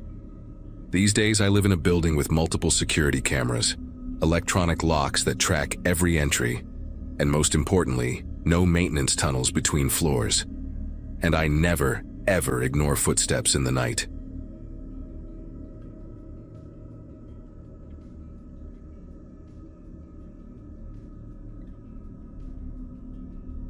No one ever stays past 9 on the 12th floor, but I had a deadline and thought I could finish a few more pages before heading home. The office was almost silent except for the hum of the old fluorescent lights and the occasional passing siren from the streets below. It was late autumn, the kind of night where the air outside looks sharp, the windows fog from the inside, and the city feels strangely hollow. My name's Claire, and at that time I was 26, working as a junior analyst for a small architectural firm tucked between two glass towers in downtown Chicago. The company wasn't glamorous, but I liked the rhythm. Late nights, empty hallways, the steady calm of a city that never truly sleeps. When the clock hit 9:47, I packed my bag and sent one last email before heading to the elevator. The building had that corporate stillness that always made me uneasy after hours.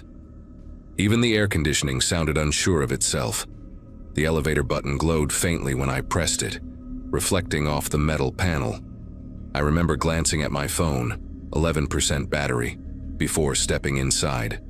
It was one of those older elevators with a dull brass railing and a carpet that had seen better decades. The doors closed, sealing me in with the faint scent of old wiring and cleaning chemicals. The elevator jolted as it began to descend, a sluggish mechanical groan echoing through the shaft. I leaned against the wall, half thinking about ordering a ride-share home, half thinking about the eerie silence that had swallowed the building. Then it happened. Everything went black. The hum of the elevator died mid-motion. For a second, I thought it was a simple flicker, a surge maybe, but the silence that followed was absolute. No motion, no light. Just the faint echo of metal cooling around me. My phone's screen lit up when I unlocked it, the only blue glow in the suffocating dark. I tapped the emergency button. Nothing. No buzz, no click. I tried the call button next, but it was dead too. The air felt heavy, like the elevator itself was holding its breath. I checked my phone again, 8%. No signal. That was when I first heard it. A faint tapping sound echoing from below. So soft I almost convinced myself it was just the cables shifting. It came in intervals, spaced out evenly, like someone was testing a rhythm on the metal. I told myself it was the building settling, but each time I whispered hello, the tapping stopped, then started again, a little closer. I called out again, louder this time, but my voice felt like it got swallowed by the dark. The tapping stopped. The air around me thickened with silence, so complete that I could hear the faint ticking of my wristwatch. I held my phone up, trying to use the dim light to see the ceiling vent. The metal above me seemed endless, a narrow throat of shadows. When the sound returned, it came from somewhere higher, not below anymore, but closer to the top of the shaft.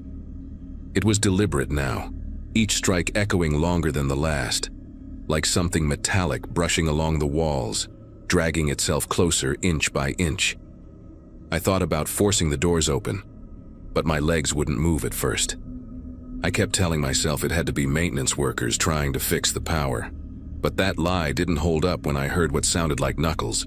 Slow, precise knocks tracing the edges of the elevator roof. 3 taps, a pause, then 2 more, each one measured, patient.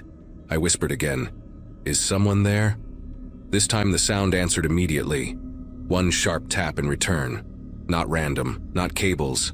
Someone was listening. The darkness plays tricks on the mind. I started remembering things that didn't belong to that moment. Old stories about people trapped underground. Rescue workers who heard voices that shouldn't exist. My breathing grew uneven, and I tried to steady it by counting in my head. Every time I hit 5, another tap interrupted, syncing itself to my rhythm like it was mocking me. I held the phone tighter, its glow barely enough to see my fingers, battery at 5%. My reflection on the metal door was just a blur, a faint outline that seemed to twitch with every flicker of light. Then came a different sound. The faint creak of metal from above, followed by a low scraping noise, almost like something being dragged. I lifted my phone toward the ceiling, squinting. For half a second I thought I saw movement behind the vent, something shifting in the slats, just enough to catch the light before disappearing. My throat went dry. I stepped back, pressed against the wall, and tried not to make a sound. The elevator gave a subtle shudder, like it was reacting to something heavy settling on top of it. The elevator lights blinked once, just enough to show the dust swirling in the air, then died again. I gripped the railing, listening. The sound above shifted, not just tapping now, but faint scraping, as if something metallic was tracing slow circles across the roof. I tried shouting for help again, and my own voice came back distorted, bouncing off the shaft in ways that made it sound like several people were whispering the same words back at me. I hit the emergency panel again, even though I knew it was useless. Each button gave a hollow click under my fingers, but nothing lit up. A thin draft pushed through the ceiling vent, cold enough to sting my face. It carried the faintest smell of burnt plastic and oil, like an engine overheating somewhere nearby. Then came another sound, short, clipped breaths, followed by a whisper that might have been my name. I didn't want to believe that. Maybe I was hearing the wind or the echo of the cables.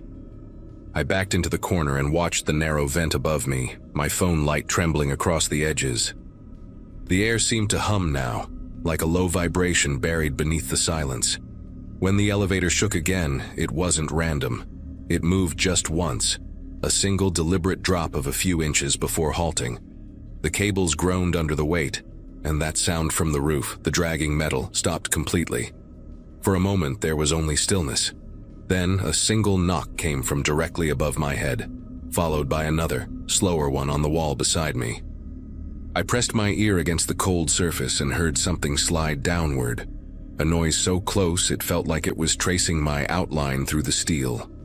I yelled for anyone in the maintenance room, anyone in the building, even the security guard I'd seen earlier at the lobby desk.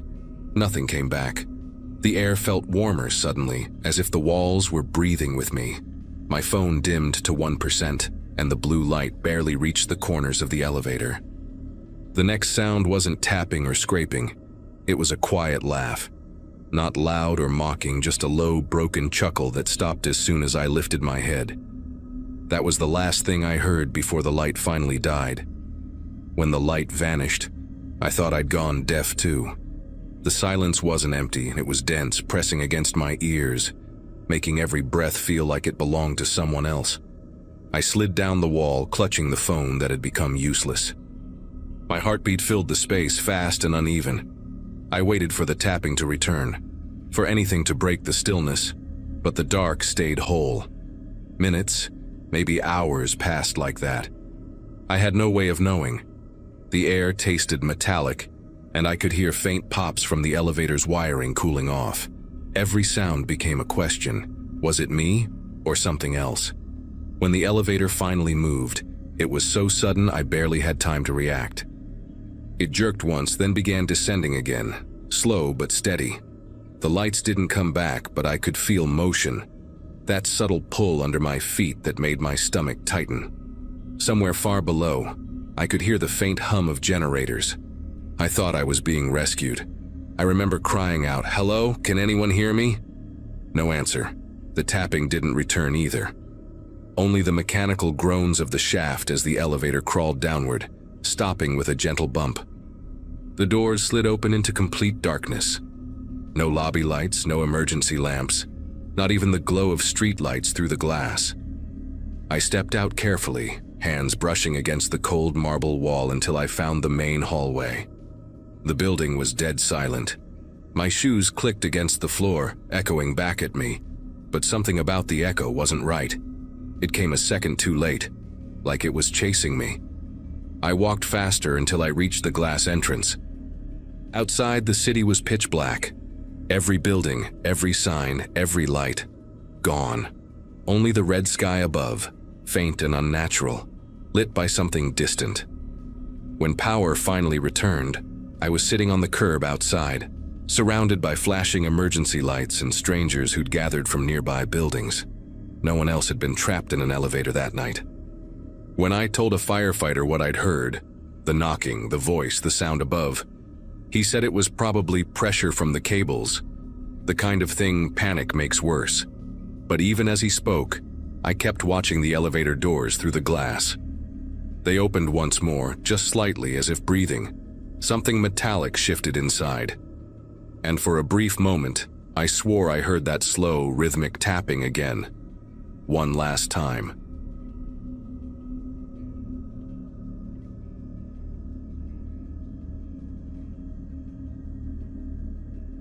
The night the power grid failed across Florida, I had just started what should have been a calm 12-hour shift.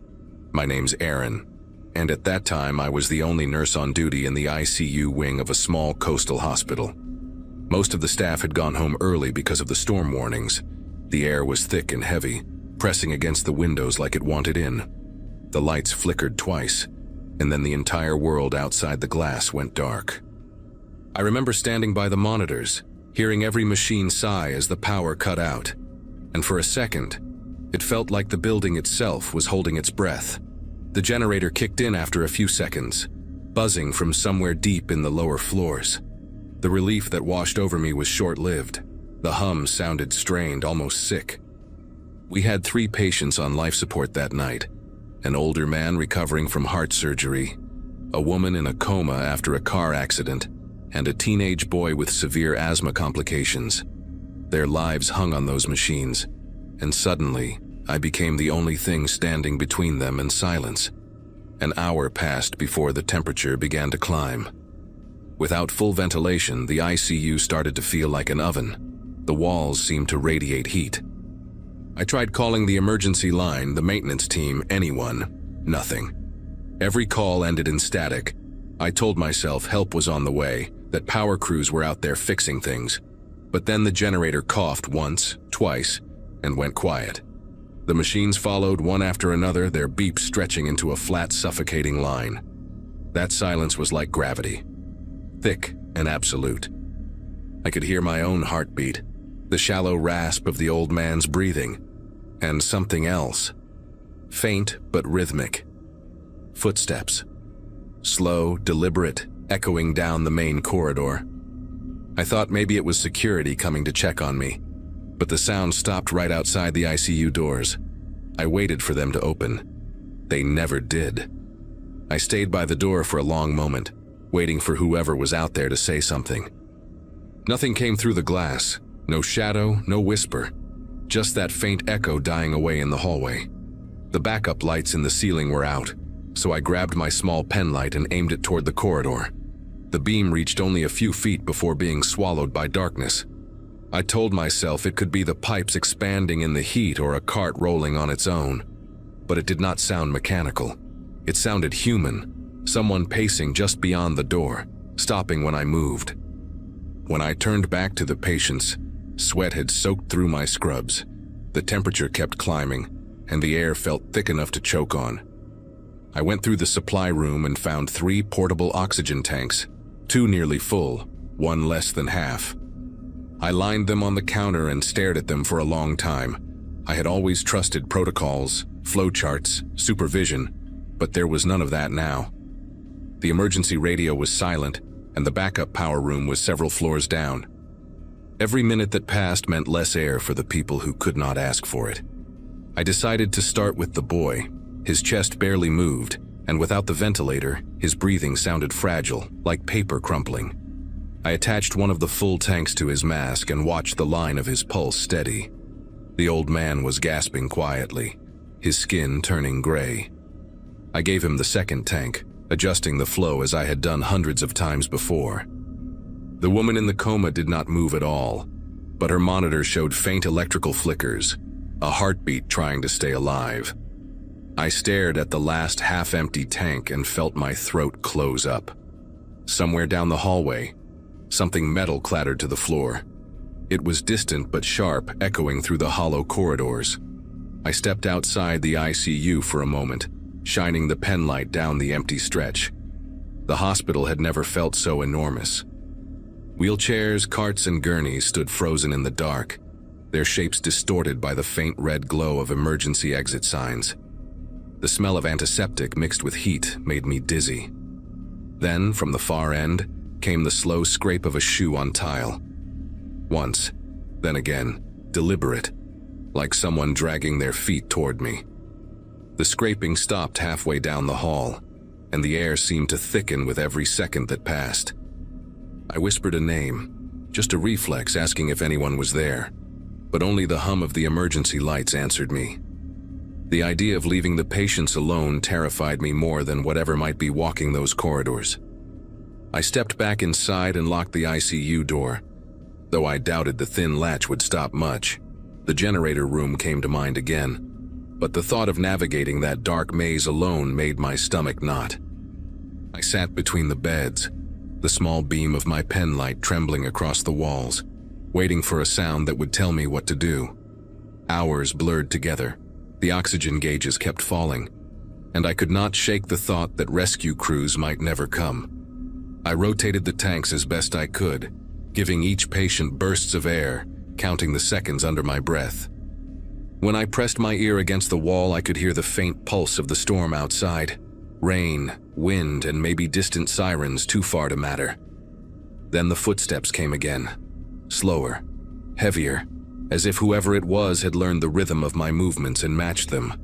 When the boy's oxygen ran out, his pulse line began to flatten. I tried to ration what little was left from the half-empty tank, but it only delayed the inevitable. His last breath came out as a faint whistle, and then the silence returned, deeper this time, heavier. I do not remember crying. I remember only the sound of metal turning at the ICU handle. Someone was trying to get in. I shouted that the door was locked, that I was inside with patients, but there was no response. Just the sound of the handle twitching, slow, measured, like testing the strength of the lock. Then it stopped. By sunrise, the power returned with a jolt that made every machine scream back to life. The building flooded with blinding fluorescent light, and I realized I was sitting on the floor, clutching the empty oxygen tank. The boy was gone, the other two still alive. When the maintenance team finally reached the ICU, they told me no one else had been in the building that night. Every entrance was sealed, and security cameras had been down since the blackout began. I transferred to another hospital soon after, but every time the lights flicker now, I hear those footsteps again, slow, patient, and waiting. December 23rd fell on a Monday that year, and my wife packed the minivan while I watched from the living room couch, wrapped in 2 blankets and sweating through a fever that had started 4 days earlier. Kayla and the kids were heading to her parents' place in Wisconsin, a 6-hour drive that I normally dreaded, but now desperately wished I could make. Our daughter Lily, just turned 7, pressed her face against the front window and waved at me with both hands before climbing into her booster seat. My son Owen, barely 5, blew me a kiss that made my chest ache worse than the congestion. The flu had hit me like a freight train the week before Christmas, the kind where your bones feel like they're filled with concrete, and every cough tears something loose in your lungs. Kayla kissed my forehead, told me to rest and drink fluids, and promised they'd FaceTime me on Christmas morning when Lily opened her presents. I watched the red taillights disappear down Crescent Road around 4 in the afternoon, and suddenly our 2-story colonial felt enormous and hollow. That first evening alone passed in a haze of NyQuil and bad television. I managed to heat up some soup around 8, shuffled to the bathroom twice, and fell asleep on the couch, because climbing the stairs to our bedroom felt like scaling Everest. The house creaked and settled the way old houses do when winter temperatures drop, and I barely registered any of it through my medicated fog. Our neighborhood in the suburbs outside of Milwaukee was the kind of place where people still left their doors unlocked during the day and waved at each other from their driveways. We had moved there 3 years earlier, right after Owen was born, trading our cramped apartment for a house with a backyard and a 2-car garage. The block was mostly families with young kids and a few retired couples, the sort of street where nothing interesting ever happened. That night, I remember thinking how peaceful the silence was without the kids running around, how the only sounds were the furnace clicking on and the occasional car passing outside. By 11, I had dragged myself upstairs to the master bedroom, taken another dose of cold medicine, and collapsed into bed with my phone on the nightstand. What woke me was a sound that my fever-addled brain tried to explain away as a dream. A heavy thump somewhere below, like a package being dropped on the front porch. Christmas Eve was the next day, and we had been getting deliveries all week, so my first thought was that some overnight driver was dropping off a late shipment. I squinted at my phone, 2:47 in the morning, and figured I would deal with it tomorrow. But then came another thump, this one different, more like weight shifting on wood, and then a third sound that made me sit up in bed despite every muscle in my body screaming in protest. It was voices, muffled, low, but unmistakably human voices coming from somewhere outside the house. I told myself it was probably neighbors coming home late from a party, maybe struggling with their own holiday packages. The fever made everything feel distant and surreal, like watching a movie through a fogged window. I swung my legs over the side of the bed and sat there for a moment, listening, my heart starting to beat faster despite my attempts to rationalize what I was hearing. The master bedroom sat at the back of the house, with 2 windows overlooking the backyard and the wooden fence that separated our property from the Nguyen's place behind us. I did not turn on any lights. Some instinct I cannot fully explain kept me in the dark as I moved toward the window. The blinds were partially open, the way Kayla always left them because she liked waking up to natural light. I pressed my face close to the glass and looked down into the yard, and what I saw made every symptom of my illness vanish in a single instant of pure, crystalline terror. 3 figures dressed in dark clothing were climbing over the back fence, one already dropping into our yard, while the other 2 straddled the top. They moved with practiced coordination, no wasted motion, no hesitation. One of them pulled out a flashlight and swept the beam across the back of our house, pausing on the sliding glass door that led to the kitchen. I pulled back from the window so fast I nearly tripped over the nightstand, my breath suddenly loud and ragged in the silent bedroom. These were not neighbors. These were not delivery drivers. These were men breaking into my home in the middle of the night, and I was completely alone. My phone was still on the nightstand, and I grabbed it with fingers that felt numb and clumsy, like they belonged to someone else. I dialed 911 and pressed the phone to my ear, keeping my voice as low as physically possible when the dispatcher answered. I whispered our address, told her there were 3 men breaking into my house right now, that I was sick and alone and unarmed.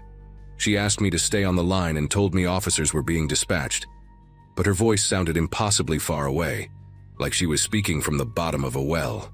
Then I heard it, the unmistakable sound of glass breaking somewhere downstairs, followed by the scrape and click of the sliding door being forced open. They were inside. The dispatcher was saying something about staying hidden, about not confronting them, but I was already moving toward the bedroom closet because it was the only place I could think of. Our closet was a walk-in, not huge but deep enough that I could press myself into the back corner behind Kayla's winter coats. I slid the door shut as quietly as I could manage, leaving it open just a crack so I was not in complete darkness. From inside that closet I could hear everything with terrible clarity. Footsteps on the hardwood floors downstairs, heavy and unhurried, moving through the living room and into the kitchen. Then a voice, male, speaking just loud enough that the words drifted up through the heating vents that connected every room in the house. Clear the first floor fast, then upstairs. Families in Wisconsin until the 26th. I saw them pack the car. Another voice responded, younger sounding, almost eager. What about the alarm? The first voice laughed, a short, humorless sound. No alarm. These neighborhoods never have real security, just those fake signs in the front yard. I pressed my hand over my mouth to keep from making any sound, my whole body trembling not from fever now but from something far more primal. They knew. They had watched us. They had seen Kayla and the kids leave, had noted our habits, had probably driven past our house a dozen times over the past week waiting for this exact moment. This was not random. This was planned. The dispatcher was still on the line, her voice a tinny whisper from the phone I had pressed against my thigh to muffle any sound. I could hear her asking if I was still there, if I was safe, but I could not risk answering because the footsteps had reached the bottom of the stairs. There was a pause, a murmured conversation I could not make out, and then the creak of the first step. They were coming up. I had maybe 30 seconds before they reached the second floor, before they started opening doors, before they found the master bedroom and the closet where I was hiding like a child afraid of monsters. Except these monsters were real, and they were methodical, and I had nothing to defend myself with except a bottle of NyQuil and a box of tissues. The phone screen glowed faintly against my leg, and I watched the call timer tick upward, 4 minutes and 12 seconds since I had dialed. The dispatcher had said officers were on their way, but our suburb was not exactly a high-crime area. Response times could be 10 minutes, 15, maybe longer on a holiday week when half the force was on vacation. The footsteps reached the top of the stairs and stopped. I heard one of them breathing, a thick, wet sound like he had a cold of his own, and then a flashlight beam swept under the crack of the closet door, moving left to right across the bedroom carpet. "Check the kids' rooms first," the older voice said, and the footsteps moved away down the hall toward Lily's room with its purple walls and stuffed animals. I heard the door open, heard someone rummaging through drawers, and then a different voice, the third man who had not spoken before, called out something about jewelry and a laptop. They were professionals. They knew exactly what they were looking for, knew which rooms to hit, knew how to move through a house quickly and efficiently. The closet suddenly felt impossibly small, the winter coats pressing against my back like hands trying to push me forward. I could smell Kayla's perfume on one of her jackets, a scent that usually comforted me, but now made me want to scream because it reminded me of everything I stood to lose if these men found me hiding in the dark. Then the bedroom door opened. The hinges made a soft whine that I had been meaning to fix for months, and now that tiny neglected chore felt like a death sentence announcing my location. The flashlight beam cut through the darkness, sweeping across the bed with its rumpled sheets, across the nightstand with the half-empty glass of water and the bottle of cough syrup. I held my breath so completely that my lungs started to burn, my vision going spotty at the edges from lack of oxygen and pure concentrated fear. Footsteps crossed the carpet, moving toward the bathroom first. I heard the shower curtain being pulled back, the medicine cabinet opening and closing. "Nothing in here," the younger voice called out. "Check the closet," the older one responded from somewhere in the hallway, and I felt every muscle in my body lock up tight. This was it. There was nowhere else to hide, no escape route, no weapon within reach. I was going to be found by men who had broken into my home expecting it to be empty, and I had no idea what they would do when they discovered they were wrong. The closet door started to slide open, and in that moment I did something I still cannot fully explain. Maybe it was the fever, maybe it was some desperate survival instinct, but I started coughing. Not quietly, not trying to suppress it. I let loose with the worst, most wretched hacking cough I could produce, the kind that sounded like tuberculosis and pneumonia combined. The door stopped moving. I kept coughing, adding a wet gurgling sound that came naturally given how congested I actually was. And then I heard the younger voice say something sharp and panicked. "Someone's in there! Someone's sick in there!" There was a commotion in the hallway, whispered arguing, and then the older voice cut through with authority. "Leave it, we got enough, let's move." The closet door slid shut again, and I heard footsteps retreating fast down the hallway, down the stairs, and then the slam of the back door. I kept coughing even after they were gone, unable to stop now that I had started, my whole body convulsing with the effort as tears streamed down my face. The police arrived, 11 minutes after I had first dialed, which meant they missed the intruders by maybe 3 or 4 minutes. I was still in the closet when I heard sirens, still clutching my phone with the 911 call at 17 minutes, and counting. 2 officers came through the broken back door with their weapons drawn, calling out and identifying themselves, and I finally managed to croak out that I was upstairs, that I was the homeowner, that the men were gone. They found me sitting on the closet floor surrounded by winter coats, shaking so badly that one of them thought I was having a seizure. The paramedics they called checked my vitals and said my fever had spiked to 103, probably from the stress and adrenaline. They wanted to take me to the hospital, but I refused because I could not stand the thought of leaving my house empty again, even with police tape on the back door. An officer stayed with me until morning while detectives processed the scene, dusting for fingerprints and photographing the damage. They had taken my laptop, Kayla's jewelry box, some cash from my desk drawer, and Owen's piggy bank that had maybe $40 in quarters.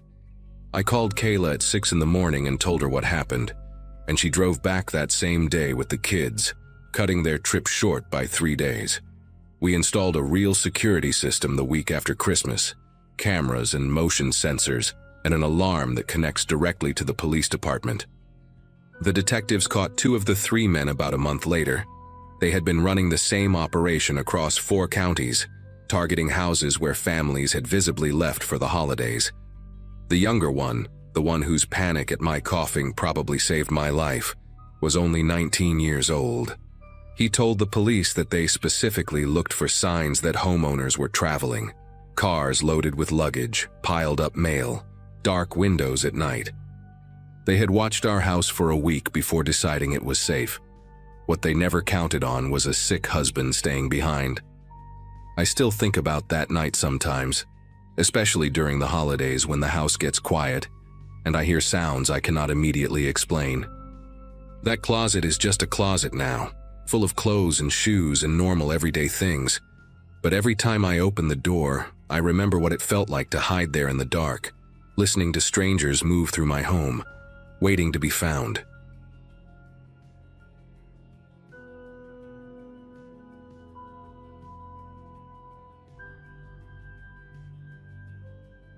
My co-workers used to joke that I was the last person who would ever get into trouble. Quiet, responsible, always the designated driver at happy hours.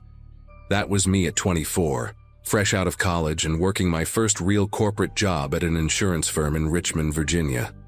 I had been there for about 18 months when the 2016 holiday season rolled around, and our manager Gloria booked a private room at this upscale Italian place downtown for our Christmas dinner.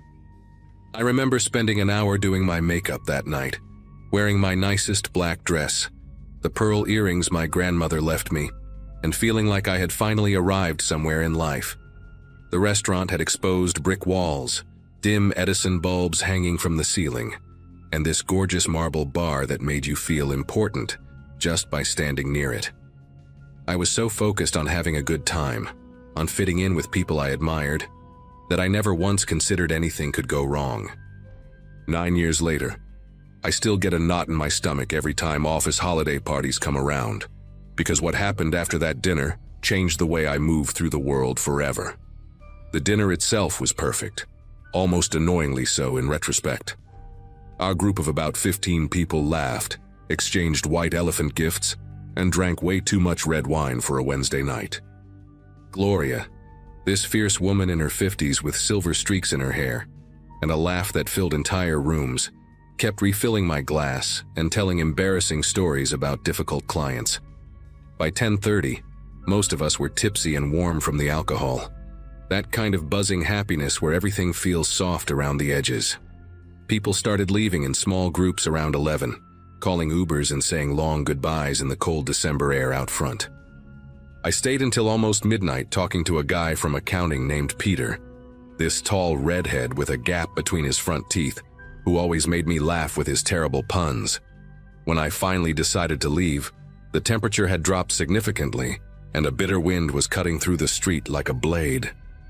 Instead of walking around the block to where I had parked my car, I made a decision that still haunts me. I figured I would cut through the alley behind the restaurant to save myself 2 minutes in the freezing cold. The alley was darker than I expected. The back of the restaurant had a single floodlight above the kitchen door, but it only illuminated a small circle near the dumpsters, leaving the rest of the passage in deep shadow. I could see the glow of the street on the other end, maybe 50 feet away, and I told myself it was fine. My heels clicked against the wet pavement, echoing off the brick walls in a way that made me suddenly aware of how alone I was.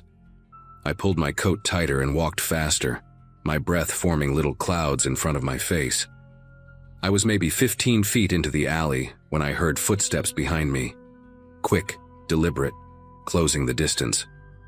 Before I could even turn around, a hand clamped over my mouth from behind and another grabbed my wrist so hard I felt the bones grind together.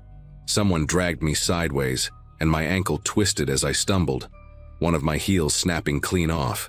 I tried to scream, but the hand pressed harder, and I could taste leather and something metallic, like the person had been handling coins. They shoved me behind the dumpster, into a space that smelled like rotting food and stale grease. A man pressed me against the cold brick wall, his face inches from mine, and in the dim light I could make out a ski mask with holes cut for his eyes and mouth. He was breathing hard, and I could smell cigarettes and something sour on his breath. His grip on my wrist was crushing, and he kept his other hand firmly over my mouth. I heard another voice from the entrance of the alley, low and urgent.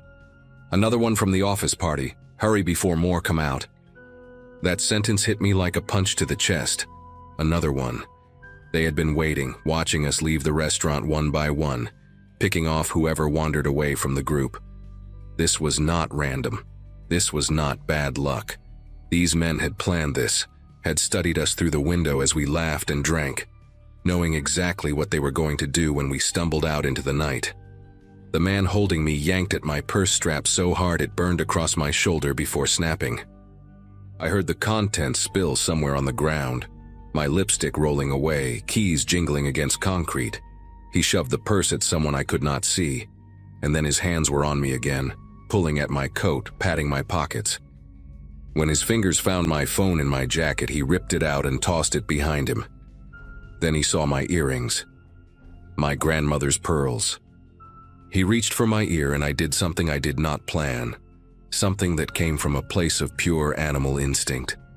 I bit down on the hand covering my mouth as hard as I could. I tasted blood, felt skin tear between my teeth, and the man screamed and jerked his hand away. For 1 second, maybe 2, his grip loosened and I twisted sideways and started to run. I made it 3 steps before something hard hit the back of my head and the world tilted sideways.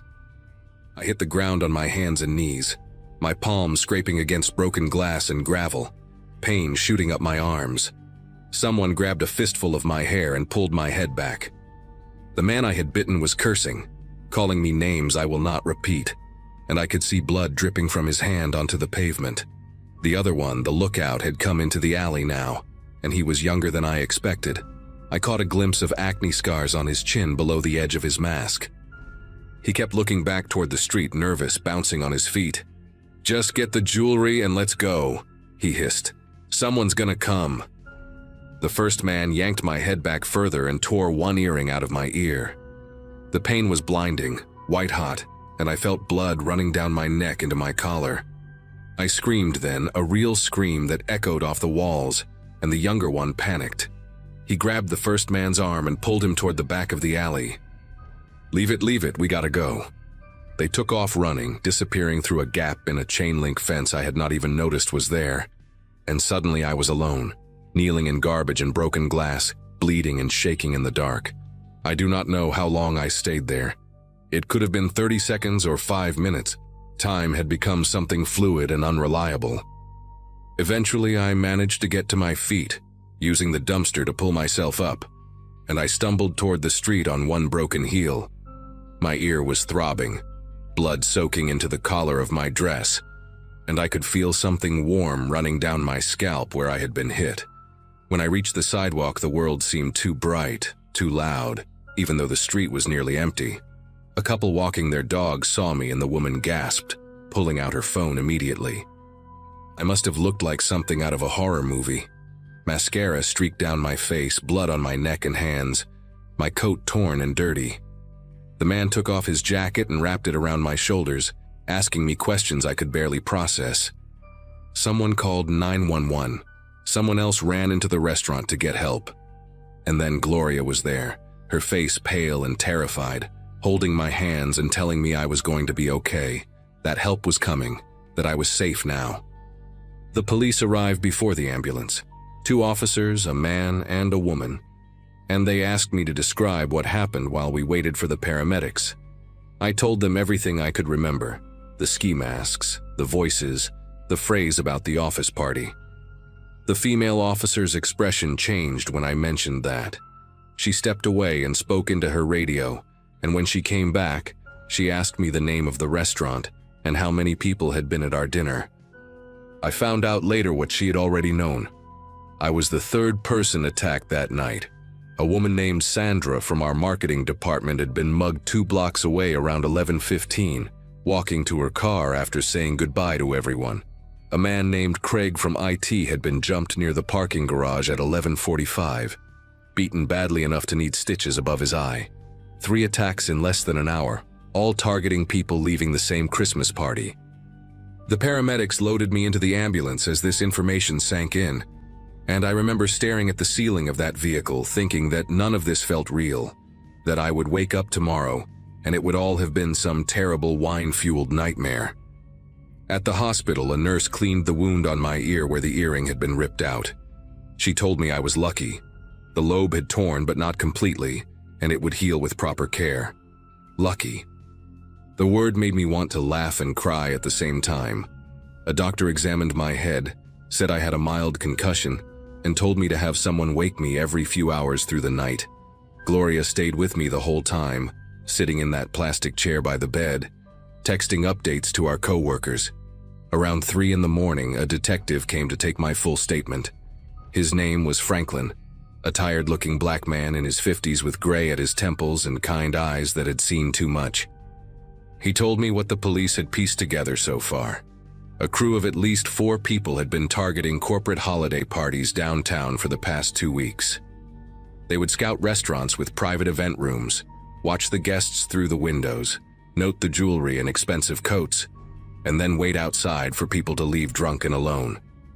They had hit 6 different parties before ours, but this was the first night they had gotten aggressive enough to physically hurt anyone. Something had escalated. Maybe they were getting desperate, or maybe they had just stopped caring about consequences. Detective Franklin asked me if I could identify any of them, and I told him about the acne scars on the younger one's chin, the cigarette smell on the other's breath, the specific way the first man had cursed when I bit him, a slight accent I could not quite place, maybe something Eastern European. He wrote everything down in a small notebook, nodding slowly. Before he left, he gave me his card and told me they would be in touch. I spent the rest of that night at Gloria's apartment because I could not stand the thought of being alone. Her husband made us tea and sat quietly in the living room, while Gloria helped me wash the blood out of my hair in her bathroom sink. I kept catching glimpses of myself in the mirror, the bruise forming on my temple, the bandage on my ear, the hollowness in my eyes, and I did not recognize the woman looking back at me.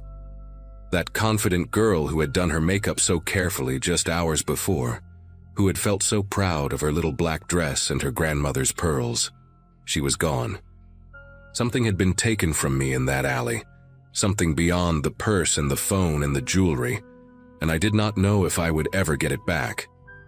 The police caught them 11 days later. Detective Franklin called me on a Saturday morning to tell me that a pawn shop owner had recognized one of my grandmother's earrings, the one they had managed to take, from the description circulated to local businesses. The man who tried to sell it matched the details I had given: stocky build, cigarette smell, and when they pulled him in for questioning, they found bite marks on his hand that were still healing. He gave up his partners within hours trying to cut a deal. There were 5 of them in total, not 4. 2 brothers from Belarus who had overstayed their visas, a local guy with a long record of petty theft, and 2 younger men who served as lookouts and scouts. They had made over $40,000 in 3 weeks hitting holiday parties across the city, preying on people who were too drunk and happy to be cautious. The younger one with the acne scars, a 19-year-old named Victor, actually cried during his arrest and kept saying he never wanted anyone to get hurt. I did not feel sorry for him. I did not feel sorry for any of them. When the assistant district attorney called to tell me they had all taken plea deals and would be serving between 3 and 8 years depending on their level of involvement, I felt something loosen in my chest that I had not even realized was tight. It has been 9 years since that night, and I wish I could say I moved on completely, but that would be a lie. I still do not take shortcuts through alleys. I still get nervous at office parties, always positioning myself near the exit, always watching who comes and goes. The scar on my earlobe faded to a thin white line that most people never notice, but I see it every morning when I put on earrings. Never pearls, not anymore. Gloria retired 2 years ago and we still meet for coffee once a month. She never brings up that night unless I do first, but I know she thinks about it too. Last December, my company had its holiday dinner at a restaurant with valet parking and a security guard at the door, and I caught myself scanning the street outside, looking for anyone who might be watching us through the glass. I know that fear will probably never go away entirely, and I have made peace with that. What happened in that alley taught me something I carry with me now. The world is full of people waiting for you to let your guard down, and sometimes the most dangerous moments come wrapped in celebration and warmth. I survived. Sandra and Craig survived. And every December when the party invitations start arriving, I remind myself that survival is enough, that I am still here, still standing, still refusing to let those 5 minutes in the dark define the rest of my life.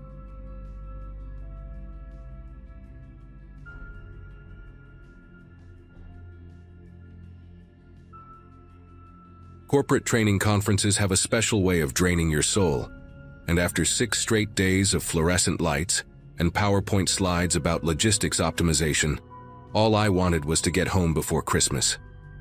My company had scheduled this regional meeting at our Spokane satellite office with zero consideration for the fact that some of us would need to cross mountain passes in the dead of winter to get back.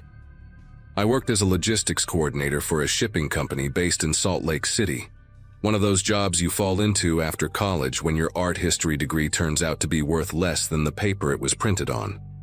My graduating class had scattered across the country chasing careers, and here I was 10 years later, spending more time on highways than in my own apartment.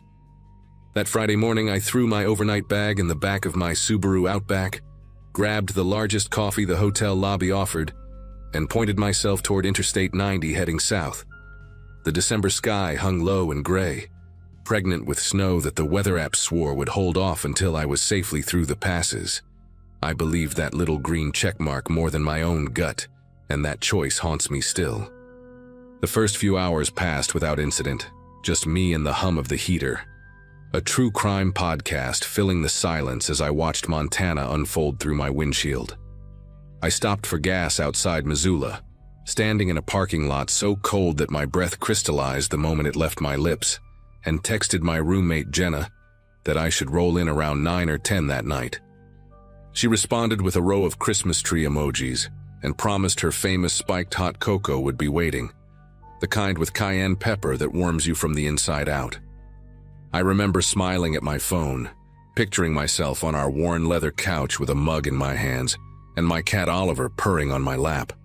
The highway began its slow climb after Helena, the landscape transforming from flat brown farmland into dense pine forests blanketed in white.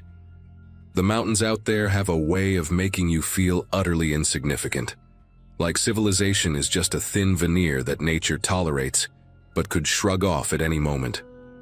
I drove in silence after a while, the podcast abandoned, watching the trees blur past and the road narrow, completely unaware that within 2 hours I would be speeding through ice and darkness, while 3 men sprinted after my car with intentions I still cannot bring myself to fully imagine. The pass I needed to cross was called Lolo, and if you have ever driven it in winter, you know exactly why my stomach tightened as the elevation climbed. The road twists and curves along cliff edges, hugging the mountainside with guardrails that look like they were installed sometime during the Eisenhower administration. Snow had been plowed to the sides, forming walls of dirty white that narrowed the lanes and limited visibility around every bend. I slowed to about 40 miles per hour, my knuckles pale against the steering wheel, watching for black ice on the asphalt. The few cars I had seen earlier seemed to have vanished, and I realized I had not passed another vehicle in at least 20 minutes. Cell service had dropped to nothing somewhere around the last switchback, my phone showing that useless no service message that feels like a death sentence when you are alone in the mountains. I told myself this was fine, that thousands of people drove this pass every winter without incident, that I just needed to focus and take it slow. The shadows from the pines stretched long across the road as the afternoon light began its early winter fade, and I remember thinking how easy it would be to disappear out here, how long it might take anyone to find you. I came around a blind curve doing maybe 35, being extra cautious because the road had started to descend, and I could feel my tires losing grip in patches, when I saw the black SUV parked on the narrow shoulder about 200 feet ahead. Its hazard lights blinked orange against the gray afternoon, and I could see a man standing beside the driver door, waving both arms above his head in that universal gesture of distress. He wore a dark jacket and jeans, and even from that distance I could tell he was looking directly at my approaching headlights. My first instinct, the one drilled into me by years of being a woman who travels alone, was to keep driving. Do not stop for strangers on empty mountain roads, especially when your phone does not work and the nearest town is 40 minutes behind you. But then another thought crept in, the guilty one, the one that whispered about how I would feel reading a news story tomorrow about some poor man who froze to death on Lolo Pass while cars drove by without helping. The temperature outside was hovering around 15 degrees. If his car had broken down, if he had been out there for hours already, he could genuinely be in danger. Slowed down even more, my mind racing through options, and in that hesitation, I made the decision that nearly cost me everything. I pulled onto the shoulder about 30 feet behind the SUV, leaving my engine running and my headlights on because something in the back of my brain was still screaming at me to be careful. The man started walking toward my car immediately, his gait quick and purposeful despite the icy ground, and I noticed he was not shivering at all. That detail registered somewhere deep in my consciousness but did not fully surface until later. He was maybe mid-40s, with a weathered face and a thick beard that had patches of gray near his chin. I cracked my window about 2 inches, just enough to hear him but not enough for a hand to fit through, and called out asking what was wrong. He leaned down to my window level, close enough that I could see his breath fogging the glass, and said his battery had died and his phone was dead too. Asked if I had jumper cables or could give him a ride to the next town. His voice was calm, almost too calm for someone who had supposedly been stranded in freezing temperatures. I was about to tell him I had cables in my trunk when movement in my peripheral vision made every nerve in my body fire at once. 2 figures stepped out from behind the SUV, one from each side, and they were walking toward my car with a speed that had nothing to do with asking for help. The one on the left was carrying something long and metal, a crowbar or a tire iron. I could not tell which, and it did not matter. The one on the right was already at my back door before I could even process what was happening, and I heard the handle click as he yanked it hard. Thank God I had locked my doors automatically when I started driving that morning, a habit my father had drilled into me since I was 16. The man at my window changed completely in that instant, his calm demeanor evaporating into something predatory and cold. He shoved his arm through the gap I had left open, trying to reach the lock or grab my hair, I do not know which. I screamed something, probably just a raw sound of terror, and slammed my foot on the gas pedal without any thought beyond escape. My tires spun on the ice for one horrifying second where nothing happened, where the world seemed to pause and let me understand exactly how trapped I was. Then they caught, and my car lurched forward so violently that the man at my window stumbled backward and fell onto the road. I heard shouting behind me, angry male voices, but I did not look back. I just drove, fishtailing wildly on the frozen asphalt, my entire body trembling so hard I could barely keep the steering wheel straight. The next 10 minutes are a blur of adrenaline and terror that I have tried to piece together dozens of times since. I remember glancing at my rearview mirror and seeing the SUV's headlights flicker on, which meant they were coming after me. The road ahead was nothing but curves and ice and darkness creeping in from the edges of the forest, and I had to make a choice between driving fast enough to stay ahead of them and driving slow enough to not wrap my car around a tree. I pushed the speedometer to 50, then 55, feeling my back end slide with every turn while my headlights carved pale tunnels through the growing dusk. At some point, I started crying. Not sobbing, but just tears streaming down my face while I whispered, "Please, please, please," like a prayer to no one. The SUV's headlights appeared behind me on a straight stretch, maybe a quarter-mile back, and I watched them grow larger in my mirror as they closed the distance. They knew this road better than I did. That much was obvious. They knew exactly where to position themselves, exactly which curves would force a good person to stop, and they probably knew exactly how to run someone off a cliff and make it look like an accident.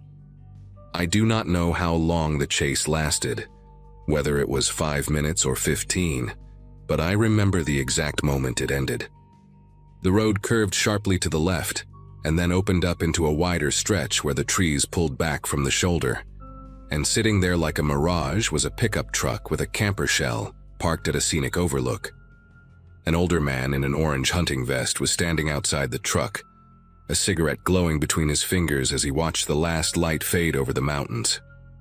I laid on my horn as I approached, a long, continuous blast that made him spin around in alarm, and I pulled off the road so fast that I nearly clipped his front bumper. The SUV behind me did not stop. It flew past the overlook doing at least 60, disappearing around the next curve without even tapping its brakes. I threw my car into park and just sat there, hyperventilating, unable to move as the hunter walked toward my window with a confused and concerned expression on his weathered face. When I finally managed to roll down my window and speak, what came out was barely coherent, just fragments about men and a crowbar and them trying to get into my car. He listened without interrupting, his eyes scanning the road behind me, and then he said 4 words that confirmed I had not imagined any of it. "You are not the first." His name was Gene, and he had lived in the area for over 30 years, hunting elk and mule deer in these mountains since before I was born. He told me to stay in my car with the doors locked while he grabbed his rifle from the truck, not because he thought they would come back, but because he wanted me to feel safe. Once he was standing beside my window with a scoped hunting rifle cradled in his arms, he explained what he knew. There had been 4 other incidents on this stretch of road in the past 2 months, all of them following the same pattern. A black SUV with hazard lights, a man waving for help, and then multiple attackers emerging once someone stopped. 2 of the victims had been carjacked and left stranded in the freezing cold. One of them a mother with 2 kids in the back seat who had to walk 3 miles in the snow before finding help. Another victim, a man traveling alone, had been beaten badly when he tried to fight back, his wallet and phone stolen, his car taken and later found burned out on a logging road. The police knew about it, Gene said, but the passes covered multiple jurisdictions, and the attackers never stayed in one spot long enough to be caught. They picked blind curves where drivers had to slow down, places where guilt would override caution, where the human instinct to help someone in trouble became a trap. I sat in my car at that overlook for almost an hour, waiting for my hands to stop trembling enough to drive. Gene refused to leave until he was sure I was okay, standing guard with his rifle while the temperature dropped and stars began to appear in the darkening sky above us. He let me use his satellite phone to call the county sheriff, and I gave a statement right there on the side of the road, describing the 3 men, the SUV, the license plate I had not thought to memorize because I was too busy trying not to die. The deputy on the phone sounded tired but not surprised, and he confirmed what Gene had told me. This crew had been hitting the passes all winter, moving between locations, always targeting solo drivers who looked like they might stop for someone in distress. They asked if I wanted to press charges if they caught them, and I almost laughed at the question. Of course I did. These men had turned basic human decency into a weapon, had exploited the part of us that wants to help strangers, and they had almost certainly done worse things to other people than what they tried to do to me. Before he hung up, the deputy told me something I have never forgotten. He said the woman with the 2 kids, the one who had been carjacked, she only stopped because her son had pointed at the man waving and asked why no one was helping him. She told the police she could not drive past after that, could not let her children see her ignore someone who needed help. Gene followed me down the mountain that night, his headlights a steady presence in my rearview mirror for the next 40 miles until we reached a town with cell service and a gas station, bright enough to feel like civilization again. I hugged him in the parking lot, this stranger with a rifle and a cigarette habit who had probably saved my life just by being in the right place at the right time, and he told me to drive safe and stay smart. I made it home to Salt Lake City around midnight, 6 hours later than I had planned, and Jenna was still awake waiting for me with that spiked hot cocoa she had promised. I did not tell her what happened until the next morning because I could not find the words that night. Could only sit on the couch with Oliver purring against my chest and stare at the Christmas tree lights blinking in the corner of our living room. She cried when I told her. I cried too, not from fear anymore, but from the strange delayed realization of how close I had come to becoming one of those stories people share around campfires, one of those unsolved mysteries that haunts a stretch of highway forever. 3 weeks later, I got a call from the sheriff's office telling me they had caught the men responsible. An off-duty state trooper had spotted the SUV setting up on a different pass and called it in, and when they ran the plates, it matched a vehicle reported stolen 2 states away. All 3 of them had warrants, long histories of robbery and assault, and one of them was wanted in connection with a missing persons case from the previous spring that was still open. I still drive through mountains when I have to, but something fundamental changed in me after that day on Lolo Pass. I keep my doors locked and my windows up. I never stop for strangers, no matter how guilty it makes me feel, and I carry a satellite communicator in my glove box now for emergencies. Sometimes I wonder about the person they were waiting for after me, whether anyone else stopped that evening before the sun went down completely, whether someone out there was not as lucky as I was. I think about that mother and her kids walking through the snow, about the man who got beaten for trying to fight back, about all the people whose basic goodness was weaponized against them by men who saw compassion as nothing more than opportunity. The worst part is not the fear that lingers, though that is bad enough. The worst part is knowing that a small piece of my faith in humanity got left behind on that frozen road, and I am not sure I will ever get it back. I used to be the kind of person who stopped to help strangers. Now I am the kind of person who drives past and hates herself for it. And every time I see someone on the side of the road with their hazard lights on, waving for help, I feel that war inside me all over again, the guilt pulling one way and the memory of those 3 men pulling the other, and I press the gas pedal a little harder and whisper an apology to whoever they are, real or not, and I keep driving.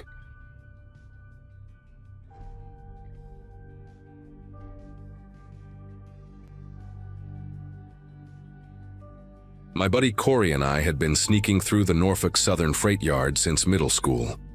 By December of 2018, we had graduated from Eastbrook High about 6 months prior and were both stuck in that weird limbo between teenage freedom and actual adulthood, working part-time jobs and figuring out what came next. The yard sat on the edge of our town in eastern Tennessee, a sprawling maze of rusted tracks and forgotten rail cars that nobody seemed to care about anymore. We used it as a shortcut to get from the warehouse district where Corey worked to my neighborhood on the other side. It shaved about 20 minutes off the walk compared to going around on the main roads. That particular night, the first Saturday of December, Corey had finished his shift around 11 and texted me to meet him at our usual spot near the old signal tower. The temperature had dropped to maybe 30 degrees, and our breath came out in thick clouds as we walked between the long rows of freight containers. Holiday lights from the shopping center about a mile away cast this faint orange glow over everything, making the yard look almost peaceful in a strange way. We were maybe halfway through, passing a section where they kept the older boxcars that rarely moved, when Corey grabbed my sleeve and pulled me down. At first I thought he was messing around, but then I heard it too. Voices carrying across the cold air, way too close for comfort. This was unusual because the yard security rarely patrolled this deep, and the homeless folks who sometimes sheltered in the empty cars never talked that loud. We crouched low and duck-walked between 2 rusty grain hoppers, pressing ourselves against the cold metal wheels. From there, we could see a clearing about 50 yards ahead where a string of boxcars sat on a side track. 3 trucks were parked beside them, big unmarked panel vans with their headlights off but engines running. I counted at least 8 figures moving around, all wearing dark clothes and what looked like ski masks or balaclavas. My first thought was that we had stumbled onto some kind of drug deal, which would have been bad enough. But then the side door of one of the boxcars slid open, and everything I understood about the world shifted in a way I still cannot fully explain. Two men climbed into the boxcar while a third held a flashlight from outside. The beam swept across the interior, and I saw them. People, maybe 6 or 7 of them, slumped against the walls like discarded mannequins. They were dressed in thin clothes completely wrong for December weather, and none of them were moving on their own. One by one, the men started dragging them out, carrying them like sacks of grain toward the waiting vans. Corey's hand found my arm in the dark, his fingers digging in so hard I knew there would be bruises later. We both understood immediately that this was not a drug deal. These were human beings being loaded into vehicles against their will, and the way their heads lolled and their limbs hung limp told me they had been drugged or sedated somehow. I remember the cold metal of the railcar wheel pressing into my back, the smell of diesel and rust, and this horrible feeling of helplessness spreading through my chest. Every instinct screamed at me to run, to call someone, to do something, but my body refused to cooperate. The men worked fast and efficient, like they had done this many times before. They communicated in short bursts, hand signals, and whispered commands in a language I could not identify. One of them kept checking his phone, the screen glow briefly illuminating a face that looked weathered and impatient. A woman was passed from the boxcar to the ground, and I noticed her feet were bare despite the freezing temperature.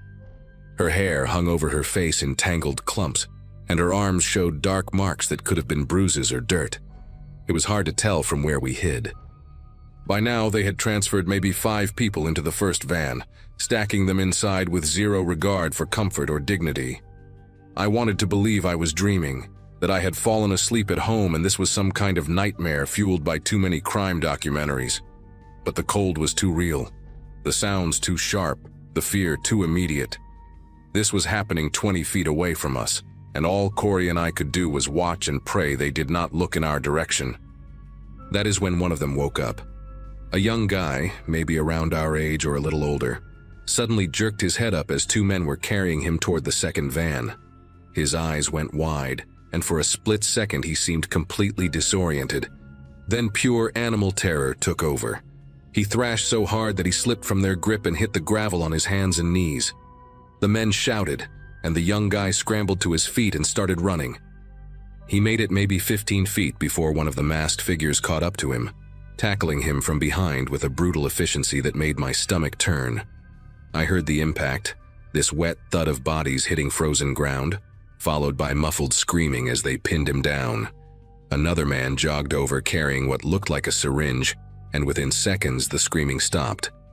They picked him up again, limp as before, and continued loading him into the van like nothing had happened. The whole incident lasted maybe 30 seconds, but those 30 seconds burned themselves into my memory with perfect clarity. Corey was breathing so fast I thought he might pass out. I pressed my hand over his mouth, not to silence him, but to ground him somehow, to remind him that we needed to stay invisible. My own heart was slamming against my ribs like it wanted to escape my chest. The young man who had tried to run, I kept seeing his face in that brief moment of consciousness, the way recognition and horror had flooded his features simultaneously. He knew exactly what was happening to him. He knew he was being taken somewhere terrible, and his body had summoned every last ounce of strength to fight back. And it had not mattered. They had caught him in seconds, sedated him again, and now he was just another unconscious body in the back of a van. I thought about my phone, still in my jacket pocket, and how I should be recording this or calling 911. But my brain kept replaying what they had done to that kid, how fast and how ruthless, and I understood with horrible certainty that if they found us hiding here, we would end up in one of those vans too. The whole operation took maybe 20 minutes from when we first hid to when the last van door slammed shut. One of the men walked around the boxcar with a flashlight, checking the ground and the surrounding area. For one terrible moment, the beam swept toward the grain hoppers where we crouched, and I felt Corey stop breathing entirely. The light passed over us without pausing, but I swear it grazed the edge of my sneaker. Then the man turned back, said something to his companions, and climbed into the passenger seat of the lead van. The engines revved, and all three vehicles pulled away slowly, their headlights still off as they navigated through the freight yard toward a service road on the far end. We did not move. We stayed pressed against those cold wheels for what felt like an hour, but was probably closer to 10 minutes, waiting to make sure they were truly gone and not circling back. The silence that followed their departure was somehow worse than the sounds of what we had witnessed. A heavy, accusatory quiet that seemed to ask why we had not done anything to help. When we finally crawled out from our hiding spot, my legs had gone numb from crouching so long in the cold. Corey vomited against the side of a rail car, this raw heaving sound that echoed across the empty yard. I stood there watching him, my mind still trying to process what had just happened. Neither of us spoke as we made our way home, taking a different route that kept us far from the section where the transfer had occurred. I kept looking behind us, checking shadows, listening for engines. Every car that passed on the main road made me flinch. When I finally got home around 1 in the morning, my mom was asleep and the house was dark. I went straight to my room, sat on the edge of my bed, and stared at the wall for maybe 2 hours. I could not sleep. Every time I closed my eyes, I saw that young man trying to run, saw him hit the ground, saw the syringe. I knew I needed to tell someone, but I had no idea how to explain what we had seen without putting ourselves in danger. Corey called me the next morning, his voice hoarse and shaky. He had not slept either. We talked in circles for almost an hour, going back and forth about what to do. Part of me wanted to go straight to the police, tell them everything, and let them handle it. But Corey pointed out that we had been trespassing when we saw it, that we had no proof, no photos, no license plates, just the word of 2 teenagers who had been cutting through private property at midnight. And there was something else neither of us wanted to say out loud. If these people were organized enough to move human beings through a freight yard like cargo, they were probably organized enough to find out who reported them. We decided to wait a few days, see if anything came up in the news, and then figure out our next move. It was a coward's decision, and I knew it even then. But fear has a way of making cowardice feel like common sense.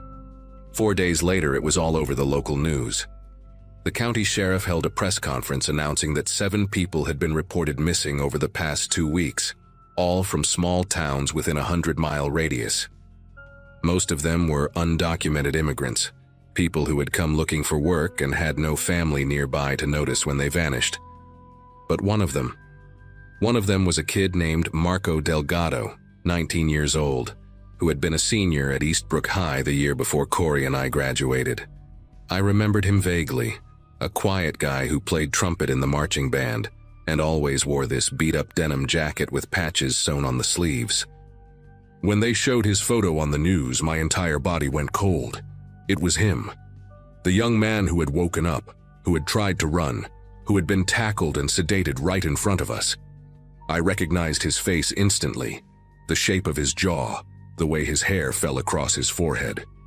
Marco Delgado had been 15 feet away from me, fighting for his life, and I had done nothing but hide. That same night, Corey and I went to the police station together. We told them everything. The freight yard, the boxcars, the vans, the masked men. Marco trying to escape. The detective who interviewed us, a tired-looking woman named Russo, listened without interrupting and took notes in a small spiral notebook. She asked us to describe the men, the vehicles, anything we could remember about markings or sounds or smells. We gave her every detail we could recall, which turned out to be a lot more than I expected. Trauma has a way of burning things into your brain whether you want it to or not. When we finished, Detective Russo told us we had done the right thing by coming forward, that our information could help them piece together a larger investigation already underway. She also warned us not to discuss what we had seen with anyone else, not to go back to the freight yard, and to call her directly if we noticed anything unusual. The way she said that last part, if we noticed anything unusual, made it clear that she understood the kind of people we were dealing with, and that our safety was not guaranteed just because we had talked to the cops. The investigation took months, and we were not told much about how it progressed. What I know came from news reports and a brief follow-up meeting with Detective Russo about 3 months later. Federal agents had gotten involved, tracing the trafficking ring across 4 states. They made arrests in Georgia and North Carolina, shutting down a network that had been operating for at least 2 years. Some of the victims were recovered alive, found in labor camps and illegal operations scattered across the Southeast. But Marco Delgado was not among them. His case remains open, listed as a missing person with no confirmed status. I think about him more often than I probably should. That brief moment when he woke up, when he fought back, when he almost made it. I wonder if things would have been different if Corey and I had called 911 right then. If we had been braver, or smarter, or less afraid. I will never know the answer to that, and I have learned to live with the weight of not knowing. What I do know is that some nights, especially in early December when the air gets cold and sharp, I still hear the sound of engines idling in the dark, and I remember what it felt like to witness something terrible and do nothing at all.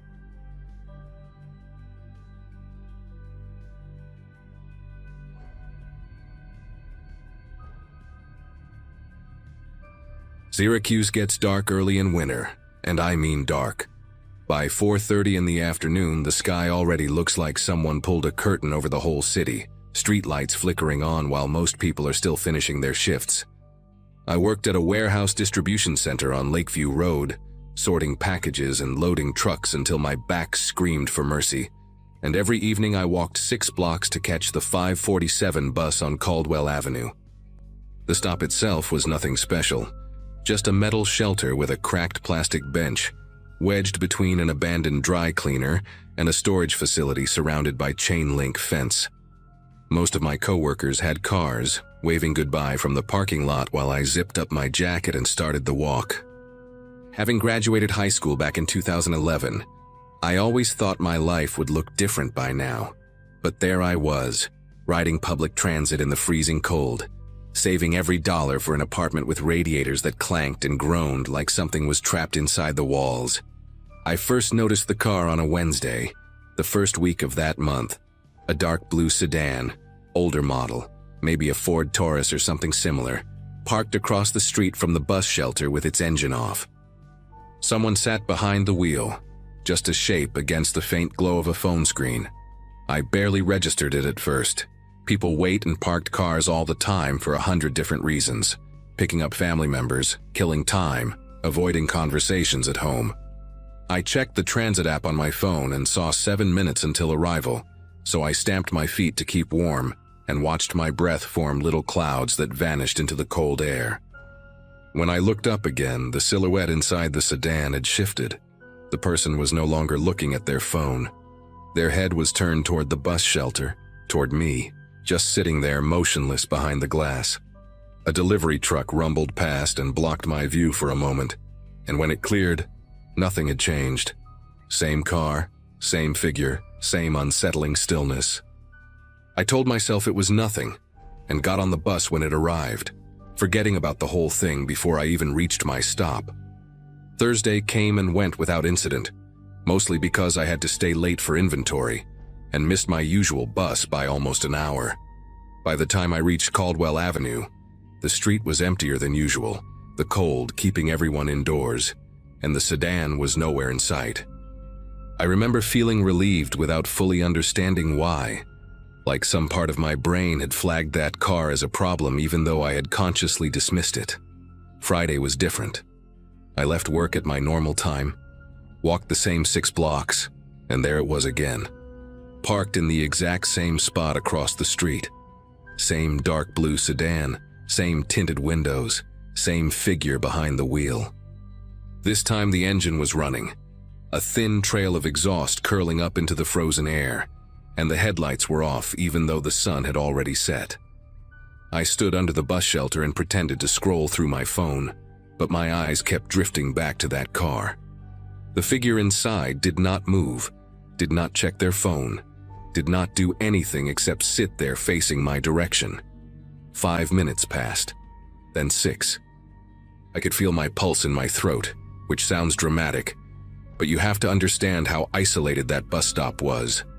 No pedestrians, no other cars, just me and that sedan, and the buzz of a failing streetlight above my head.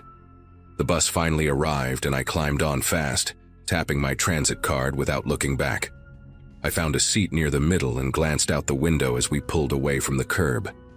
The sedan had not moved.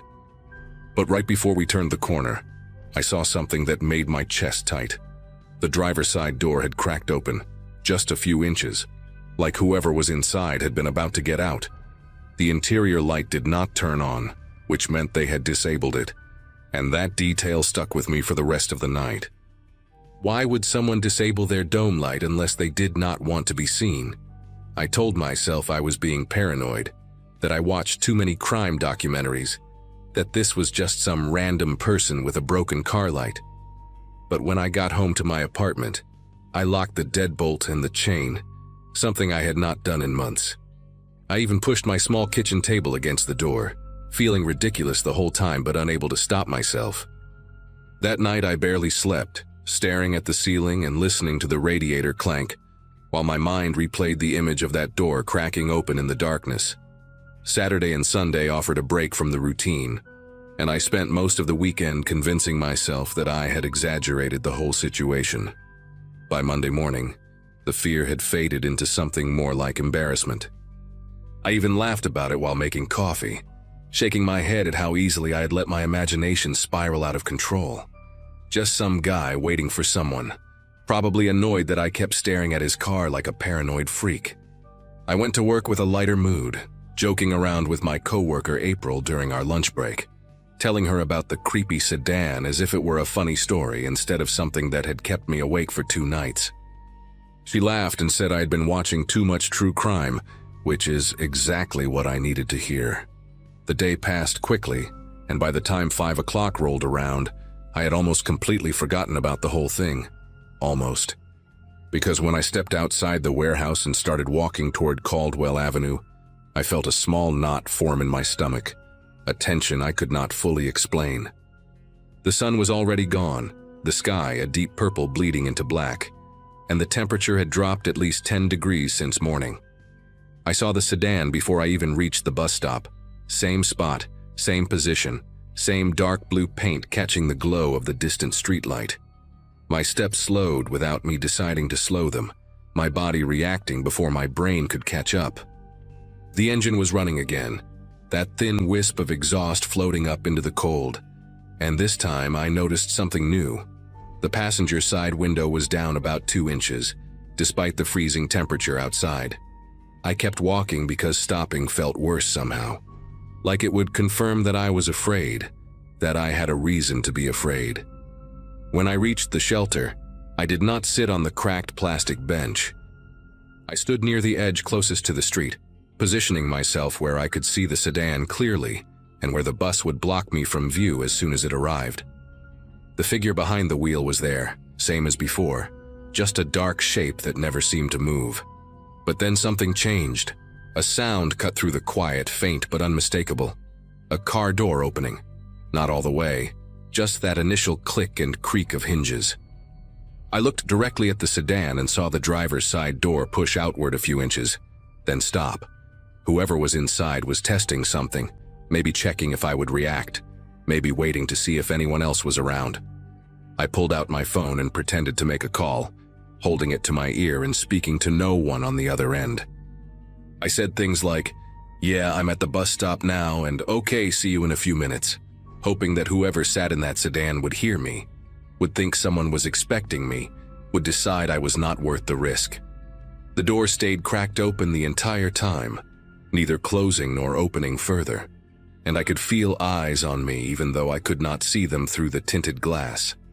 My heart was pounding so hard I worried the person might somehow hear it across the street. 2 minutes until the bus, according to my app. I kept the fake conversation going, laughing at nothing, nodding along to silence, doing everything I could to seem like a person with connections, with people who would notice if something happened to me. A car drove past on Caldwell Avenue, and the sedan door clicked shut, fast and quiet, like a reflex. I watched the blue car sit there motionless again, engine still running, and I understood something clearly for the first time. This was not random. This was not coincidence. Someone had been watching me, learning my schedule, waiting for the right moment when the street was empty enough and the darkness thick enough to do whatever they were planning to do. The bus arrived and I practically threw myself through the doors, scanning my card and walking straight to the back where I could see out the rear window. As we pulled away, I watched the sedan. For a moment, nothing happened. Then the headlights flicked on, and the car slowly pulled out of its parking spot. It did not follow the bus, not exactly, but it drove in the same direction, turning left where we turned left, maintaining a distance of about half a block. I pressed my face closer to the glass, trying to see the license plate, but the angle was wrong and the streetlights too dim. The sedan followed for 3 more blocks before it turned off onto a side street and disappeared. I sat back in my seat, breathing hard, trying to process what had just happened. When I got off at my usual stop, I did not walk straight home. Instead, I went into the convenience store on the corner and stayed there for 20 minutes, pretending to browse the aisles while watching the street through the window. No blue sedan, no one suspicious. Just the normal flow of evening traffic and pedestrians bundled up against the cold. I bought a bag of chips I did not want and finally walked home, checking behind me every few steps until I reached my building. That night I called my older brother Jeff, who lived about 40 minutes away in a suburb outside the city. He worked as an electrician and had that practical, no-nonsense attitude that made me feel stupid for even bringing it up. But I told him everything anyway. The sedan, the figure behind the wheel, the door cracking open, the way the car had followed the bus. He was quiet for a long moment after I finished, which surprised me because I expected him to tell me I was overreacting. Instead, he asked me specific questions. What color was the car exactly? Did I notice any dents or stickers or anything distinctive? What time did I usually get to the bus stop? Had I noticed anyone else being watched? I answered as best I could, and when I finished, he told me to start taking pictures. Document everything, he said.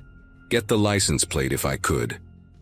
And most importantly, he told me to call the police and file a report, even if they could not do anything right away. Having something on record mattered, he explained, in case things escalated. I promised I would, and after we hung up, I sat on my couch feeling a strange mix of validation and terror. My brother had taken me seriously, which meant this was serious, which meant I was not imagining the danger I felt every time I stood at that bus stop alone in the dark. I called the non-emergency police line the next morning before work, and explained the situation to an officer who sounded tired, but not dismissive. She took down the details, the location, the description of the car, the times I had seen it, and told me they would make a note in their system. She also suggested I vary my routine if possible, take a different bus, get picked up by someone, avoid being alone at that stop during the evening hours. I thanked her and hung up, feeling slightly better but also frustrated. Vary my routine. Easy to say when you have options, when you have a car or flexible hours or someone who can drive you. I had none of those things. My shift ended at 5 every day. The 5:47 was the only bus that got me home at a reasonable hour. And asking Jeff to pick me up every evening was not realistic.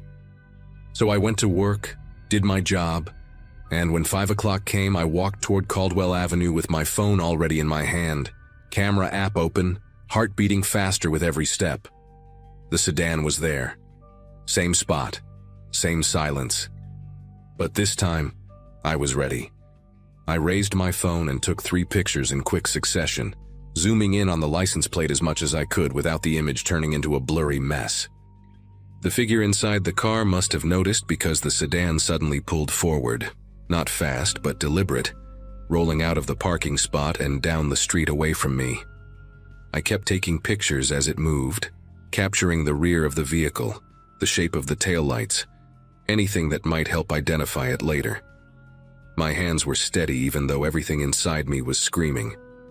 The car turned right at the end of the block and vanished from sight, and I stood there under the bus shelter feeling like I had won something small but important.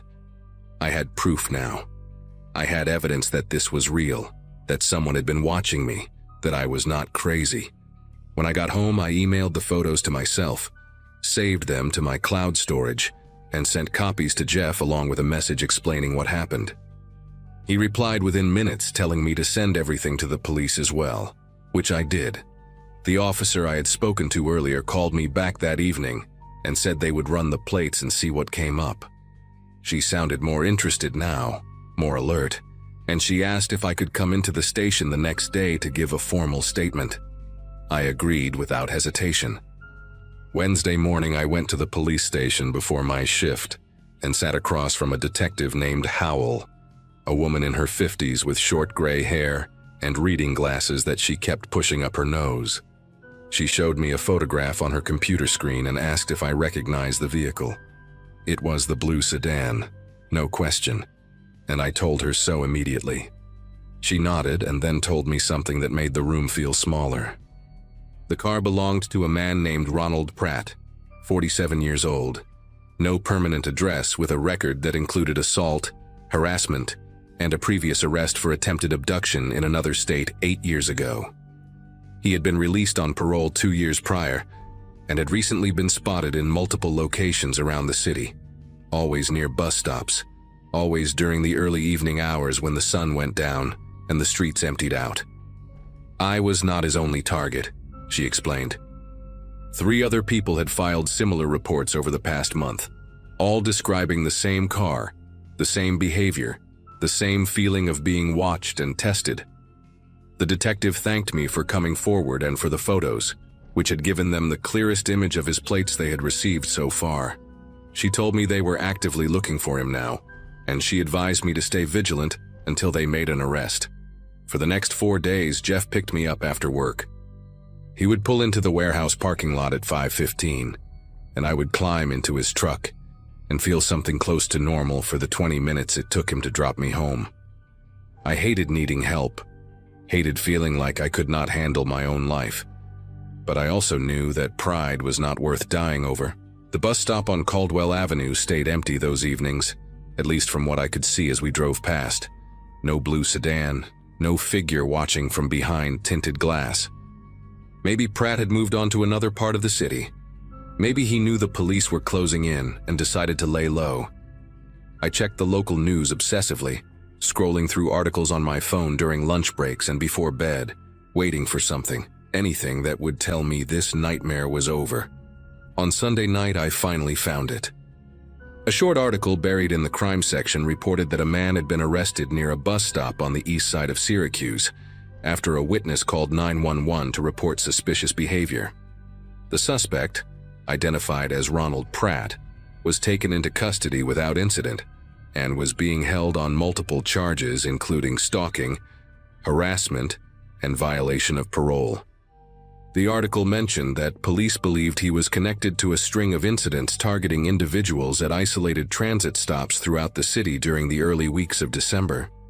I read that article probably 15 times before I let myself believe it was real. Jeff called me that night after seeing the same news, and neither of us said much, just sat on the phone in silence for a while, breathing, processing. I went back to taking the bus the following Monday. Same route, same time, same cracked plastic bench under the flickering streetlight. The sedan was gone.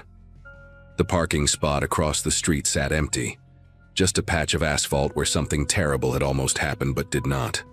I still think about those evenings sometimes, standing alone in the cold while someone watched me from behind dark glass, calculating, waiting. I think about how easily things could have gone differently, how one night without witnesses or one delayed bus might have changed everything. People always say to trust your instincts, and I used to roll my eyes at that kind of advice, but not anymore. My body knew something was wrong before my brain caught up, and the only reason I am writing this now instead of being another name in a news article is because I listened. If something feels wrong, it probably is. Document everything. Tell someone. Do not let anyone make you feel stupid for being afraid. Fear kept me alive, and I will never apologize for that.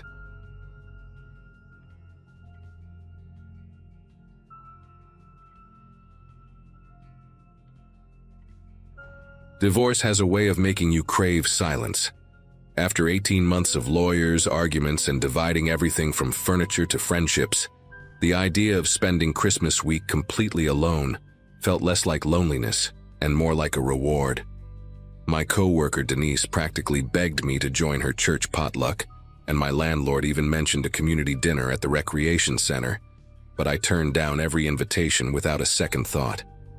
The townhouse complex where I lived sat on the outskirts of Tucson, one of those newer developments where every unit looked identical. Beige stucco walls, terracotta roof tiles, and a tiny backyard barely big enough for a grill and 2 lawn chairs. My place was the last unit on the east side, which meant I only shared one wall with my neighbor, an elderly man named Howard, who spent winters visiting his daughter in Seattle. His place had been dark and empty since early December. The unit across the small parking lot belonged to a young couple who had loaded up their SUV on the 22nd and driven off to spend the holidays with family somewhere in Texas. By the time Christmas Eve arrived, I was essentially alone in my little corner of the development, and that suited me just fine. The first 2 days of my vacation passed exactly as I had planned. Lazy mornings, long baths, and enough chocolate to put myself into a pleasant sugar coma. My graduating class from northern Arizona had scattered across the country years ago, so there was nobody local expecting me anywhere, nobody checking in, nobody wondering what I was doing at any given moment. December 23rd fell on a Monday that year, and I had taken the entire week off from my job at the insurance agency downtown. The main cluster of townhouses sat about 200 feet away from my unit, separated by a row of decorative desert landscaping and a curved walking path. I could see their Christmas lights twinkling in the distance from my kitchen window, but they felt miles away from my quiet little corner. That night, Christmas Eve, I made myself a simple dinner of pasta and garlic bread, poured a generous glass of Merlot, and settled onto my couch to watch some cooking competition show. The temperature outside had dropped into the low 40s, which counts as freezing by Arizona standards, and I remember feeling grateful for my thick wool socks and the blanket draped across my lap. The house was warm, the wine was good, and for the first time in almost 2 years, I felt something close to peace.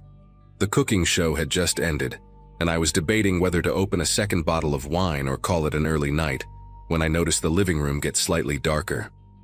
It took me a moment to realize what had changed. The soft glow from my outdoor Christmas lights, the ones I had strung along the front porch railing, had disappeared. I glanced at the clock on my cable box and saw it was just past midnight. Officially Christmas Day now. My first thought was that the timer had malfunctioned, but I distinctly remembered setting it to stay on until 2 in the morning. I figured a fuse must have blown, which would not have surprised me given how old the electrical panel in these townhouses was. I grabbed the small flashlight I kept in my kitchen junk drawer and headed toward the front door, already mentally cursing the inconvenience of having to dig through the utility closet in the dark. But as I passed by the front window, I stopped. Through the gap between my living room blinds, I could see the parking lot bathed in the pale yellow glow of the complex street lamp, and crossing through that light, moving slowly along the front of my townhouse, was a shadow. At first, my brain tried to rationalize it. Maybe someone from the main cluster of townhouses was taking a late-night walk, or perhaps a neighbor I did not know had come home for the holiday after all. But the shadow stopped directly in front of my window. Just stood there, a dark silhouette against the faint light, completely motionless. I could not make out any features through the blinds, just the general shape of a person, tall and broad-shouldered, facing my unit. My heart started pounding so hard I could feel it in my throat. I backed away from the window slowly, trying not to make any sudden movements, and pressed myself against the wall next to my bookshelf. The rational part of my mind kept insisting there had to be an innocent explanation, that I was overreacting because of the wine and the late hour, and the fact that I had been watching too many true crime documentaries lately. But something deep in my gut, some ancient instinct that exists in all of us, was screaming at me that this was wrong. I stood there in the darkness of my living room, barely breathing, watching that shadow through the thin gaps in my blinds, waiting for it to move, to leave, to do anything except stand there staring at my home. The figure remained motionless for what felt like an eternity, but was probably closer to 2 or 3 minutes. Then, without any warning, it moved. Not away from my townhouse, but around the side, disappearing from my line of sight toward the narrow alley that ran between my unit and Howard's empty place. My mind raced through possibilities. Maybe it was a homeless person looking for shelter, or a drunk who had wandered into the wrong complex, or even some teenager playing a stupid prank on Christmas Eve. I told myself to calm down, to think rationally, but my body refused to listen. I crept through my living room toward the back of the house, staying low, keeping away from the windows. My townhouse had a small back patio with a sliding glass door that led out to the tiny yard, and beyond that was nothing but empty desert scrubland and a wooden fence that marked the edge of the property. I had always loved that fence because it gave me privacy, but now all I could think about was how isolated I was back here, how far away from the other units, how nobody would hear me if I screamed. I reached the kitchen and peered around the corner toward the back door, straining my ears for any sound from outside. That is when I heard it, the soft metallic click of someone testing the handle on my back door. Not a knock, not a voice calling out, just the slow, deliberate sound of the handle being pushed down and released, over and over again. I pressed my hand against my mouth to keep from making any noise, and watched the handle move in the dim light that filtered through the kitchen window. The motion was patient, almost rhythmic, and I realized with horror that whoever was out there was timing their attempts with the sound of cars passing on the main road about a quarter mile away. Every time a vehicle drove by, creating that low hum of tires on asphalt, the handle would turn.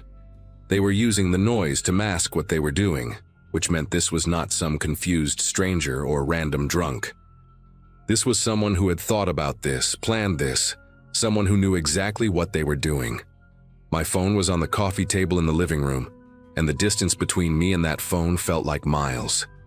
I waited for another car to pass, and when the handle turned again, I used the sound to cover my footsteps as I moved back toward the living room as quietly as I could. I grabbed my phone from the coffee table and immediately dialed 911, my fingers trembling so badly that I had to try twice to hit the right numbers. The operator picked up after 2 rings, a woman with a calm, professional voice who asked me to state my emergency.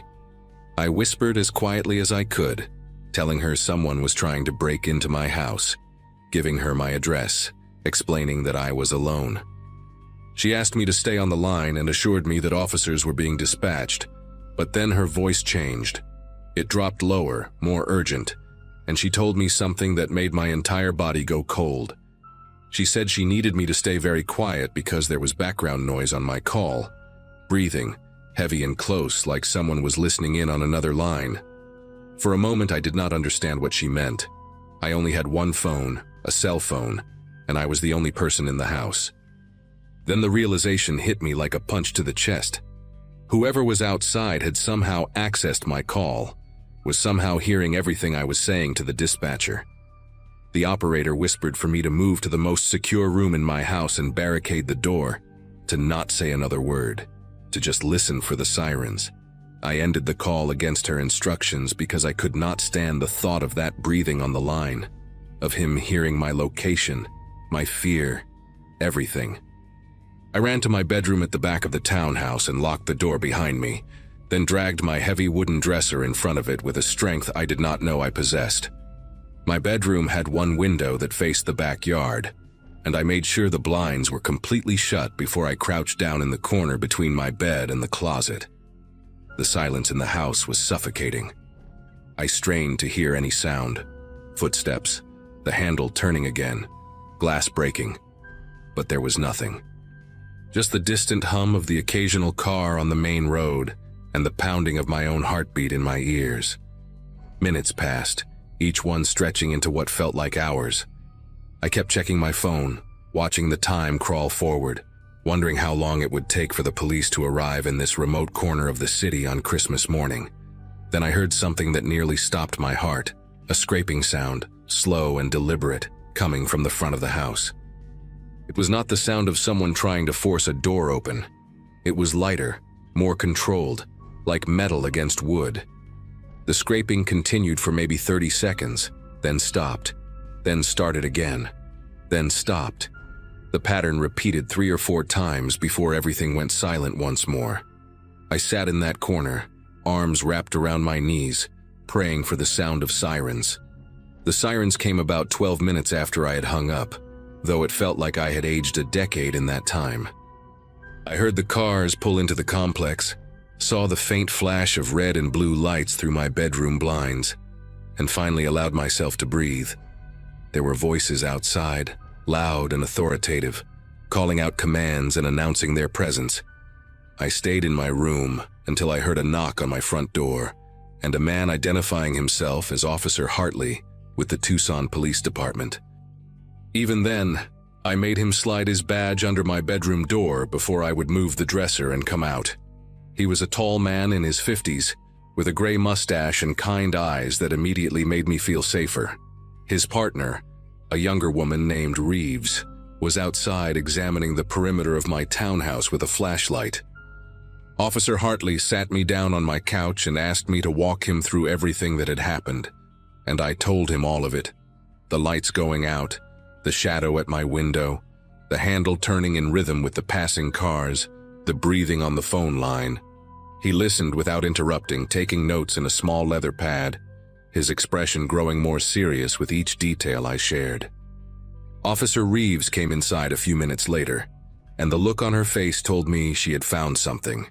She asked Officer Hartley to step outside with her, and through my front window I watched them examining my porch with their flashlights, crouching down, pointing at things I could not see from where I sat. When they came back inside, Officer Hartley sat down across from me and told me what they had discovered. The outdoor Christmas lights had not blown a fuse.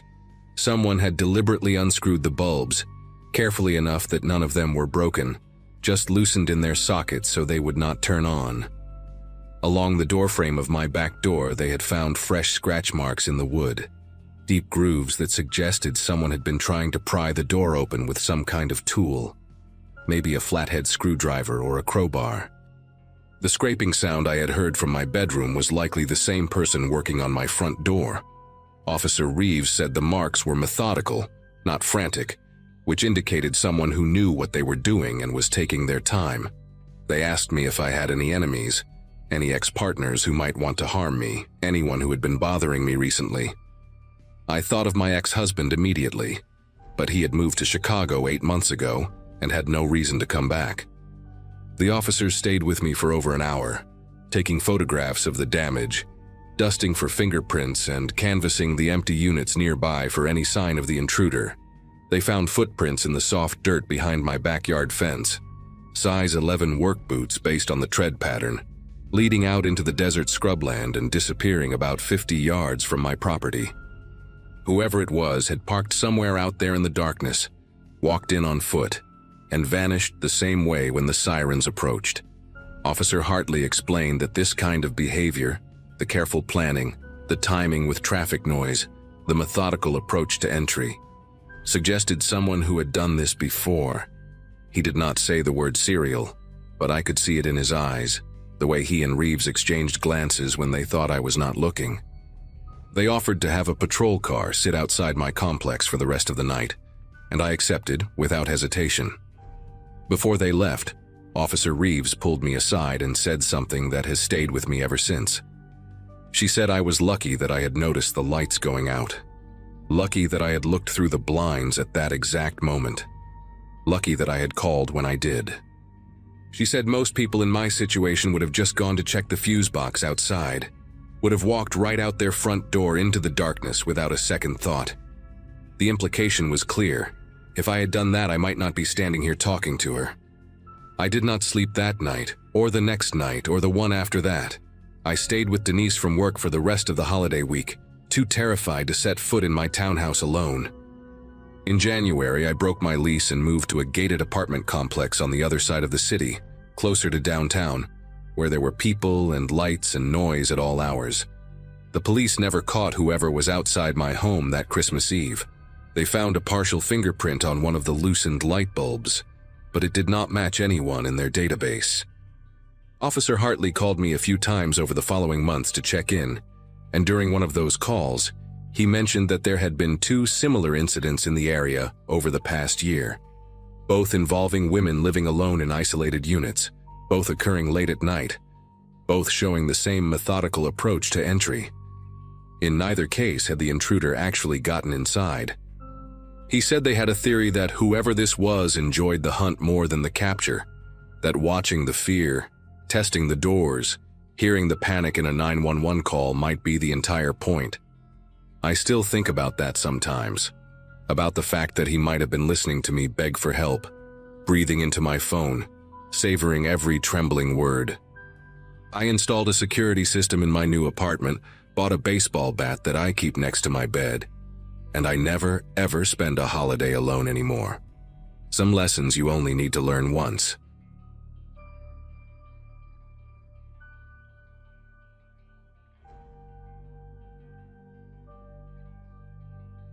Crowds were still spilling out of the park when I finally found a quieter corner to breathe.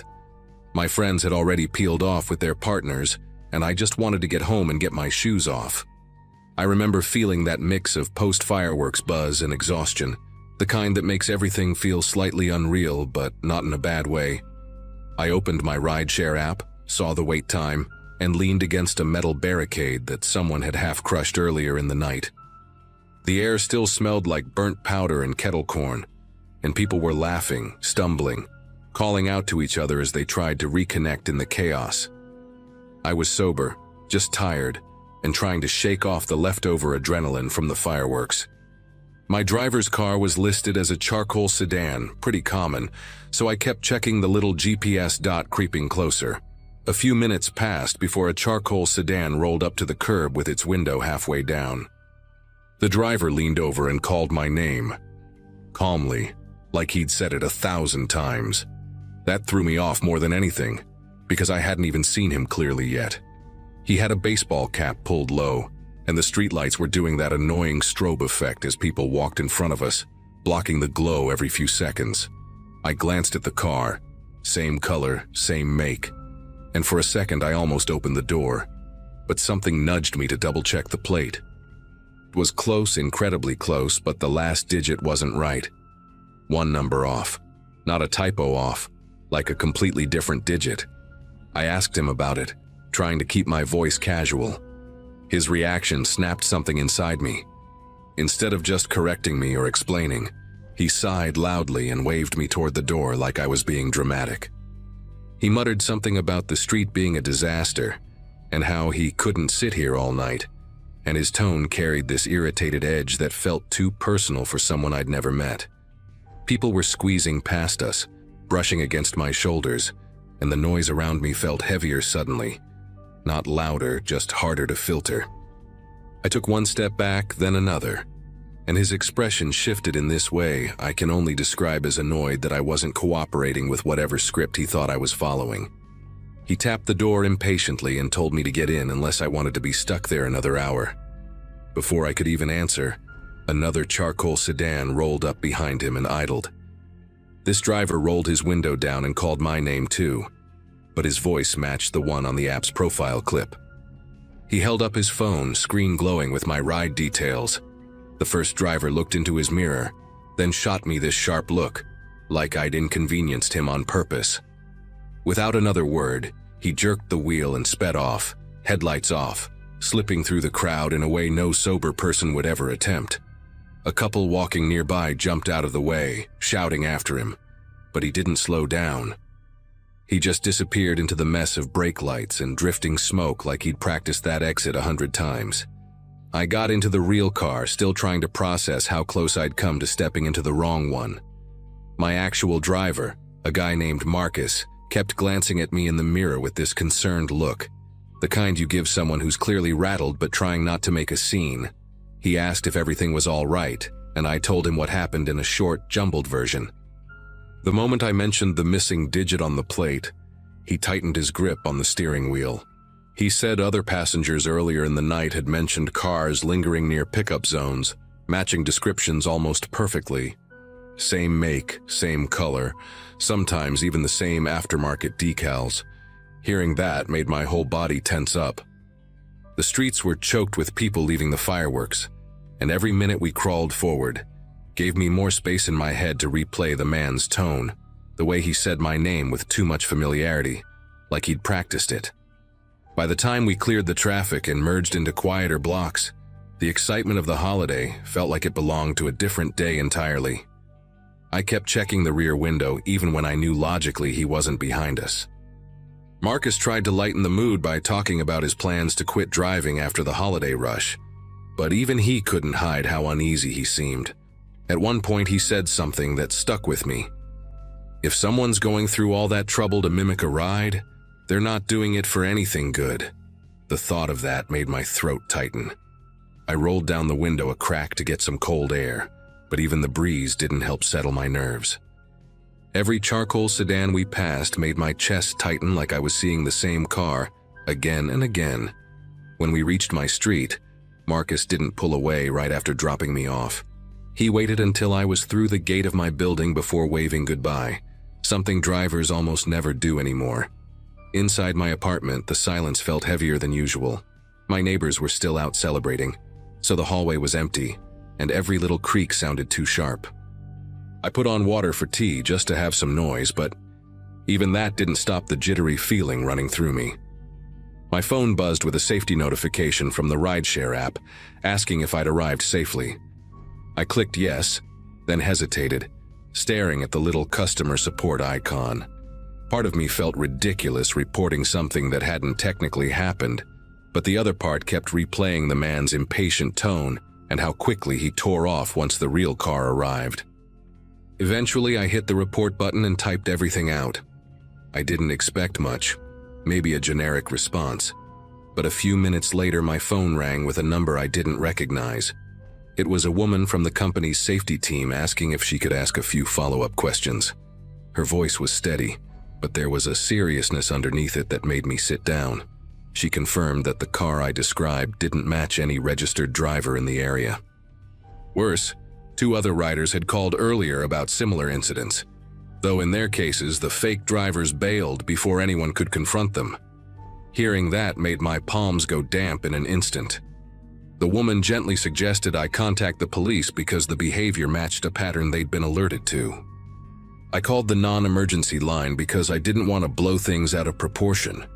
But the moment I described the missing digit on the plate and the way the guy had said my name, the dispatcher's tone sharpened.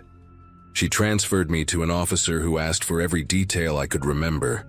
The cap, the angle he held his arm on the window frame, the way he kept glancing at the sidewalk instead of at me. While I talked, I paced around my living room, stopping every time I realized I didn't actually want to be near the windows. The officer said they had already increased patrols near the event area after multiple women reported drivers acting strangely or circling the same blocks repeatedly. He asked if I could come in the next day to give a formal statement. I agreed, even though I barely slept after hanging up. At the station the following afternoon, the detective I spoke with laid out photos of different sedans, each one circled on maps showing their paths around the event zone. He pointed out patterns I wouldn't have noticed. Cars looping the same alleys, pulling into lots then backing out immediately, hovering at pickup points with no assigned ride. He didn't say it outright, but I could tell from his expression that my encounter wasn't unusual that night. The fireworks had drawn out tens of thousands of people, and many were tipsy, distracted, or separated from their groups. Perfect conditions for someone looking to blend in and pick a target. The detective said one woman had actually gotten into a fake car earlier, but managed to jump out at a stoplight when she realized the driver was taking a route that didn't match her app. Walking home after giving my statement, I kept replaying how easily things could have gone in a different direction for me. The detective had explained that these men, or maybe it was just one group pretending to be multiple drivers, had refined their approach by watching how real rideshares interacted with riders. The greeting by name, the quick wave, the casual impatience. They had the script nailed down. That detail haunted me more than anything. They weren't improvising. They were practicing, planning, perfecting. My street felt different as I approached my building. Still familiar, but edged with the thought that danger doesn't always show up wearing something obvious or theatrical. Sometimes it looks exactly like what you're expecting. A few days later, the detective called to tell me they'd made progress. Surveillance caught the same sedan from my description weaving recklessly through a pedestrian crossing not long after it left me at the curb. They traced the car to an abandoned property on the outskirts of the city, but whoever had been using it had cleared out fast. No personal items, no gear, just a stack of fake plates in a cardboard box and tire marks in the dirt. The detective told me, very plainly, that I'd made the right call by stepping back and waiting for plate confirmation. He said that small hesitation likely kept me from becoming part of their pattern. I still think about that night whenever I leave a crowded event. How one missing digit saved me from stepping into a car, meant for someone who wasn't supposed to come back.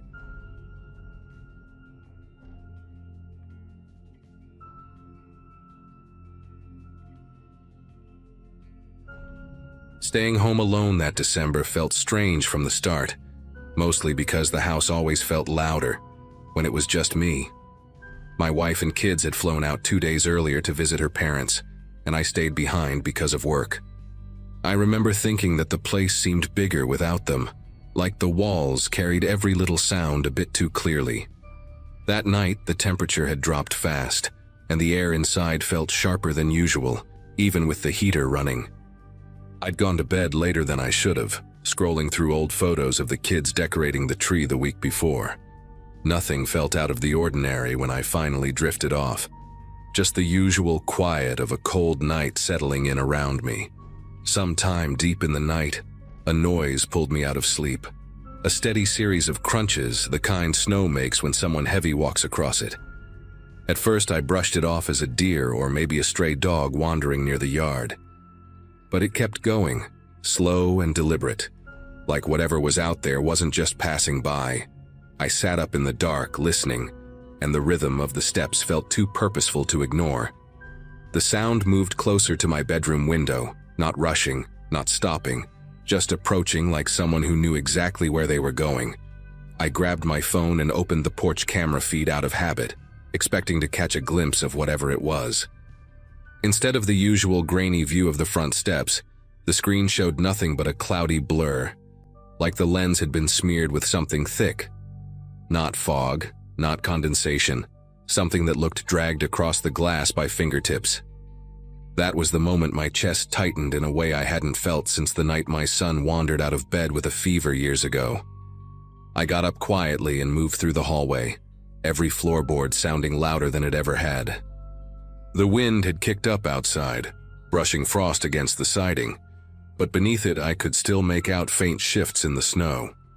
I stopped at the top of the stairs, trying to figure out if calling the police right then would help or just waste precious minutes. Then the testing started.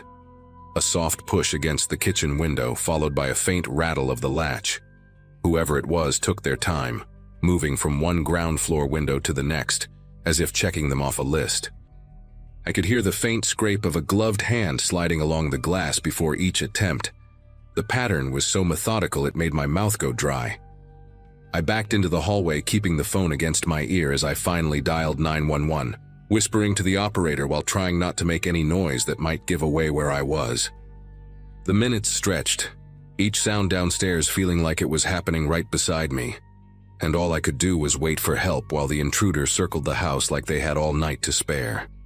The operator assured me officers were on the way, but with the holiday calls stacking up, she couldn't give me a clear estimate.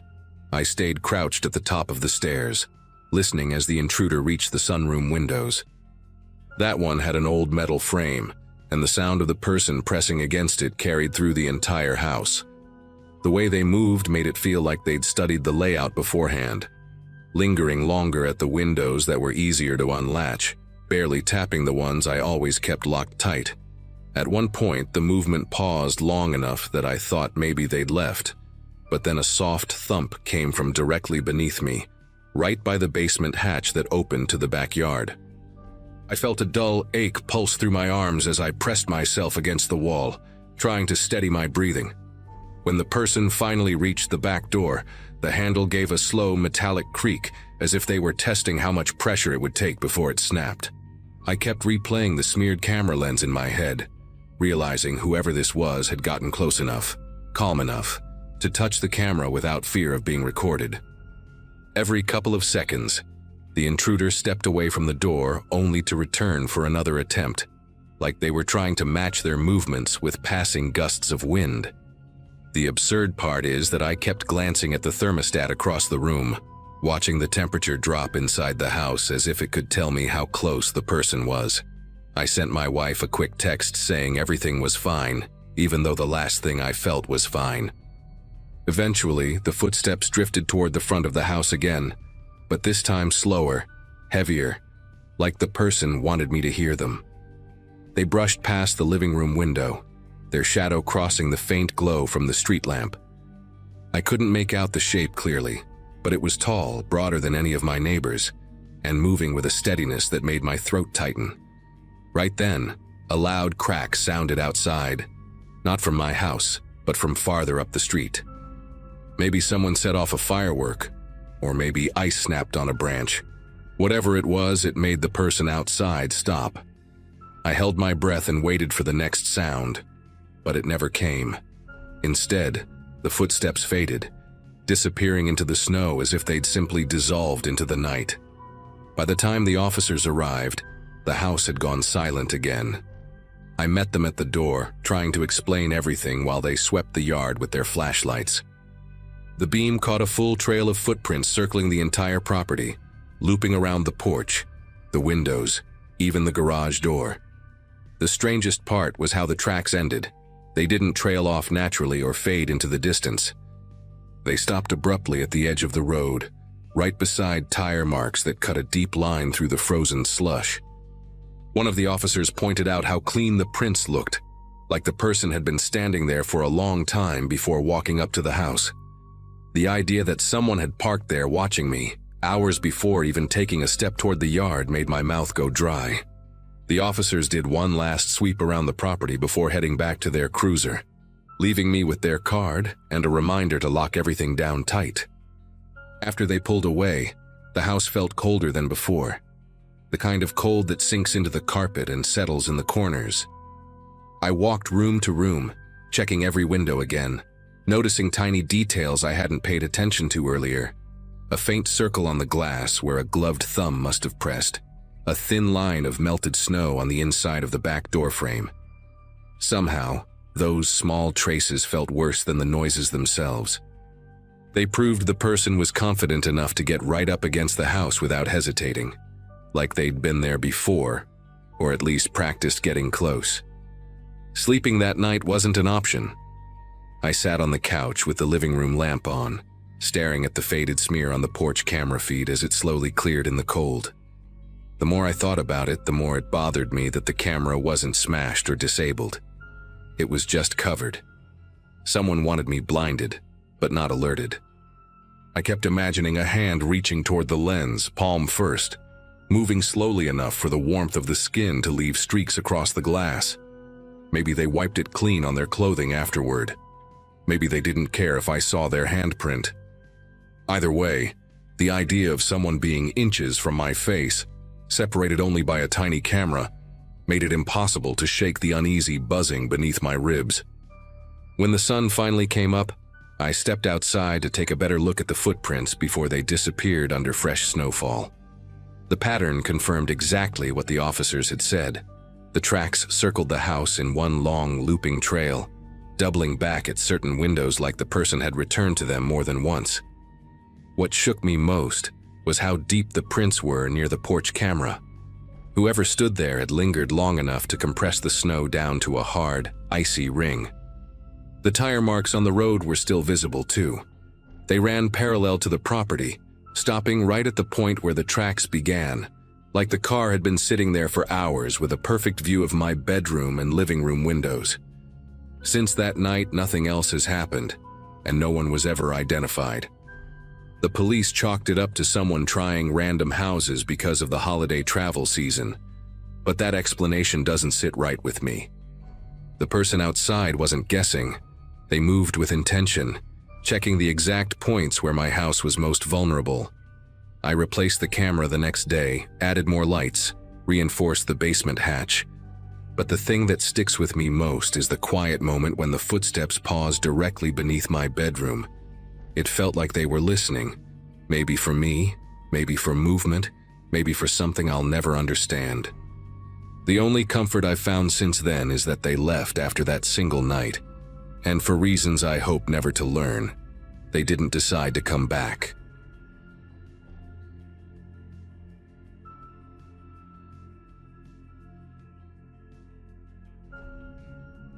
That December had been one of those months where everything felt packed and noisy. School deadlines, holiday plans, friends trying to squeeze in hangouts before everyone scattered. I'd gone to my friend Talia's house that evening to finish a history project and decompress a little. Her place sat a few blocks from mine, close enough that my parents didn't mind me walking as long as I texted updates. I remember leaving her porch with this mix of relief and tiredness, the kind that settles behind your eyes after a long day. The air had that prickly winter bite, and every breath came out in soft white clouds that drifted sideways with the wind. Streetlights hummed overhead, casting yellowish halos on the pavement. I pulled my hoodie tighter and kept moving, half lost in thoughts about finals, totally unaware of how fast that night was about to turn strange. The first sign that something wasn't right came from behind me. A quiet engine creeping along at a pace so slow it didn't fit the usual traffic on that street. I remember thinking it might be someone looking for an address, but the van kept matching my steps. When it rolled closer, I noticed the paint was a dull, uneven gray, the kind that looked hand-sprayed, almost chalky under the streetlight. The passenger window slid down just a few inches at first, and then all the way. A man with a round face and a scruffy jaw leaned out. His eyes had this unsettled darting pattern, like he was scanning for something beyond me. He asked where I lived, then said he could give me a lift before I froze out here, dragging the words like he practiced them. Something in the tone, flat but expectant, made me speed up. The van didn't peel off or yell anything. It just slowed even more, as if waiting for me to slip, hesitate, or get close enough to grab. I cut sharply across a yard I knew wasn't fenced, hopped down the other side, and bolted toward a side street that had a row of holiday lights blinking on a balcony. When I glanced back, the van had turned the opposite way, which almost confused me. Maybe they gave up? But that flicker of relief vanished fast when another vehicle, a dark compact car with a loud rattling muffler, entered the street from the far end. It drove past me once, then again, then a third time, this time slower. The windows weren't tinted, but the people inside kept their faces angled downward, only lifting their heads when they reached each corner, like they were trying not to be noticed yet searching at the same time. My house was still several blocks away, and the street I was on suddenly felt too open, too exposed. I ducked into the back lot of a small shop that had closed hours earlier, its metal security gate pulled down and locked. A big green dumpster sat wedged between the building and a brick wall, and I squeezed behind it, crouching low on the cold concrete. The sounds around me sharpened, the hum of the streetlight above, the crunch of gravel under car tires, and then the car stopping nearby. Doors slammed. I heard footsteps entering the alley, slow and deliberate. A beam of light cut across the ground, then swept upward along the brick wall. Another beam joined it. One of the men called out, his voice echoing slightly, asking where the girl in the hoodie went. Hearing that exact phrase sent a jolt through me. There was no way it was coincidence. They weren't just looking for someone. They were looking for me. The men didn't rush or stumble around like people who were confused or angry. Their movements had this unnerving confidence, like they already knew the layout of the alley and just needed to narrow down the hiding spots. One of them had a flashlight fitted with a long, narrow beam that sliced clean lines across the pavement. The other used a wider, bluish light that made the bricks glow faintly. They whispered to each other in short bursts, not enough for me to understand, but enough to tell they weren't improvising. At one point, the man with the narrow flashlight tapped the dumpster with his knuckles. 3 quick knocks, before sweeping the beam behind it. I pressed myself as small as I could, pulling my hood forward to cover the small patch of hair that wasn't hidden. The beam passed so close to my shoes that the rubber on the toes lit up. For a few seconds, all I could hear was my own breathing and the soft, static sound of their footsteps moving farther down the alley. Then one of them said something that tightened every muscle in my body. "Check behind the pallets next." There were wooden pallets stacked near the back door of the shop, and from where I was, I could see the gap between them and the wall. If they searched there and didn't find anything, it meant their next logical step would be to backtrack, straight toward the dumpster. I caught a glimpse of one of the flashlights reflecting off a window above me, and that faint, distorted reflection made everything feel unreal, like I was watching myself from another angle. I remember gripping the edge of the dumpster with my hand and feeling tiny chips of paint flaking under my fingers. Just as their steps circled closer again, a distant siren echoed from the main road. It wasn't close enough to be alarming, but close enough that the men paused. One of them muttered something sharp and irritated, and the other swung his light toward the street as if checking for patrol cars. The siren grew louder for a moment before fading, but the timing was enough to throw them off. They began retreating toward their car, still alert, still scanning the shadows, but now with this uneasy hurry in their walk. When they reached the mouth of the alley, the car headlights flicked on, briefly illuminating the brick walls in harsh white. The vehicle rolled slowly down the block, the occupants staring out both sides of the windows one last time before turning the corner. I stayed crouched behind the dumpster much longer than I probably needed to, aware that the cold from the concrete had started creeping through my jeans. My legs kept tensing and relaxing on their own, like my body couldn't decide whether to run or stay frozen in place. When I finally stood up, the world felt too quiet. No cars passing, no people walking dogs, not even the usual wind rattling the loose gutter above the shop. I peeked around the corner of the building toward the street and saw nothing but an empty intersection, the crosswalk light blinking its red hand slowly, over and over. I knew I had only a small window of safety, so I slipped out of the lot and took the back route home, cutting through yards and narrow paths I hadn't walked in years because they were always too dim. That night, they felt like the safest options I had. By the time I reached my street, the cold had settled deep into my clothes, but I barely registered it. What I kept replaying instead was the way the men had used my hoodie as a descriptor, like they'd already been watching before the van even showed up. My house came into view between two leafless trees, their branches stretching across the front yard like thin arms. One window on the second floor glowed faintly. My mom always left a lamp on when she knew I was walking home. That small patch of warm light hit me harder than I expected. I hurried up the porch steps, unlocked the door as quietly as I could, and slipped inside. The house smelled like cinnamon tea and old wood, familiar and grounding, but my nerves were still strung tight enough that every creak felt amplified. I didn't tell my parents right away. Not because I didn't want to, but because something about the whole encounter felt surreal. Like if I started talking too quickly, I'd jumble the details or sound dramatic. I went straight to my room, sat on the edge of my bed, and tried to slow my breathing. From my window, I could see the faint glow of the street lamp outside and a slice of the sidewalk. For a long time, I watched that empty patch of pavement, half expecting something to turn the corner again. My phone buzzed with a message from Talia asking if I'd gotten home. I remember typing, "Yeah, all good," even though I didn't feel steady at all. Part of me was worried that saying what happened out loud would make it more real.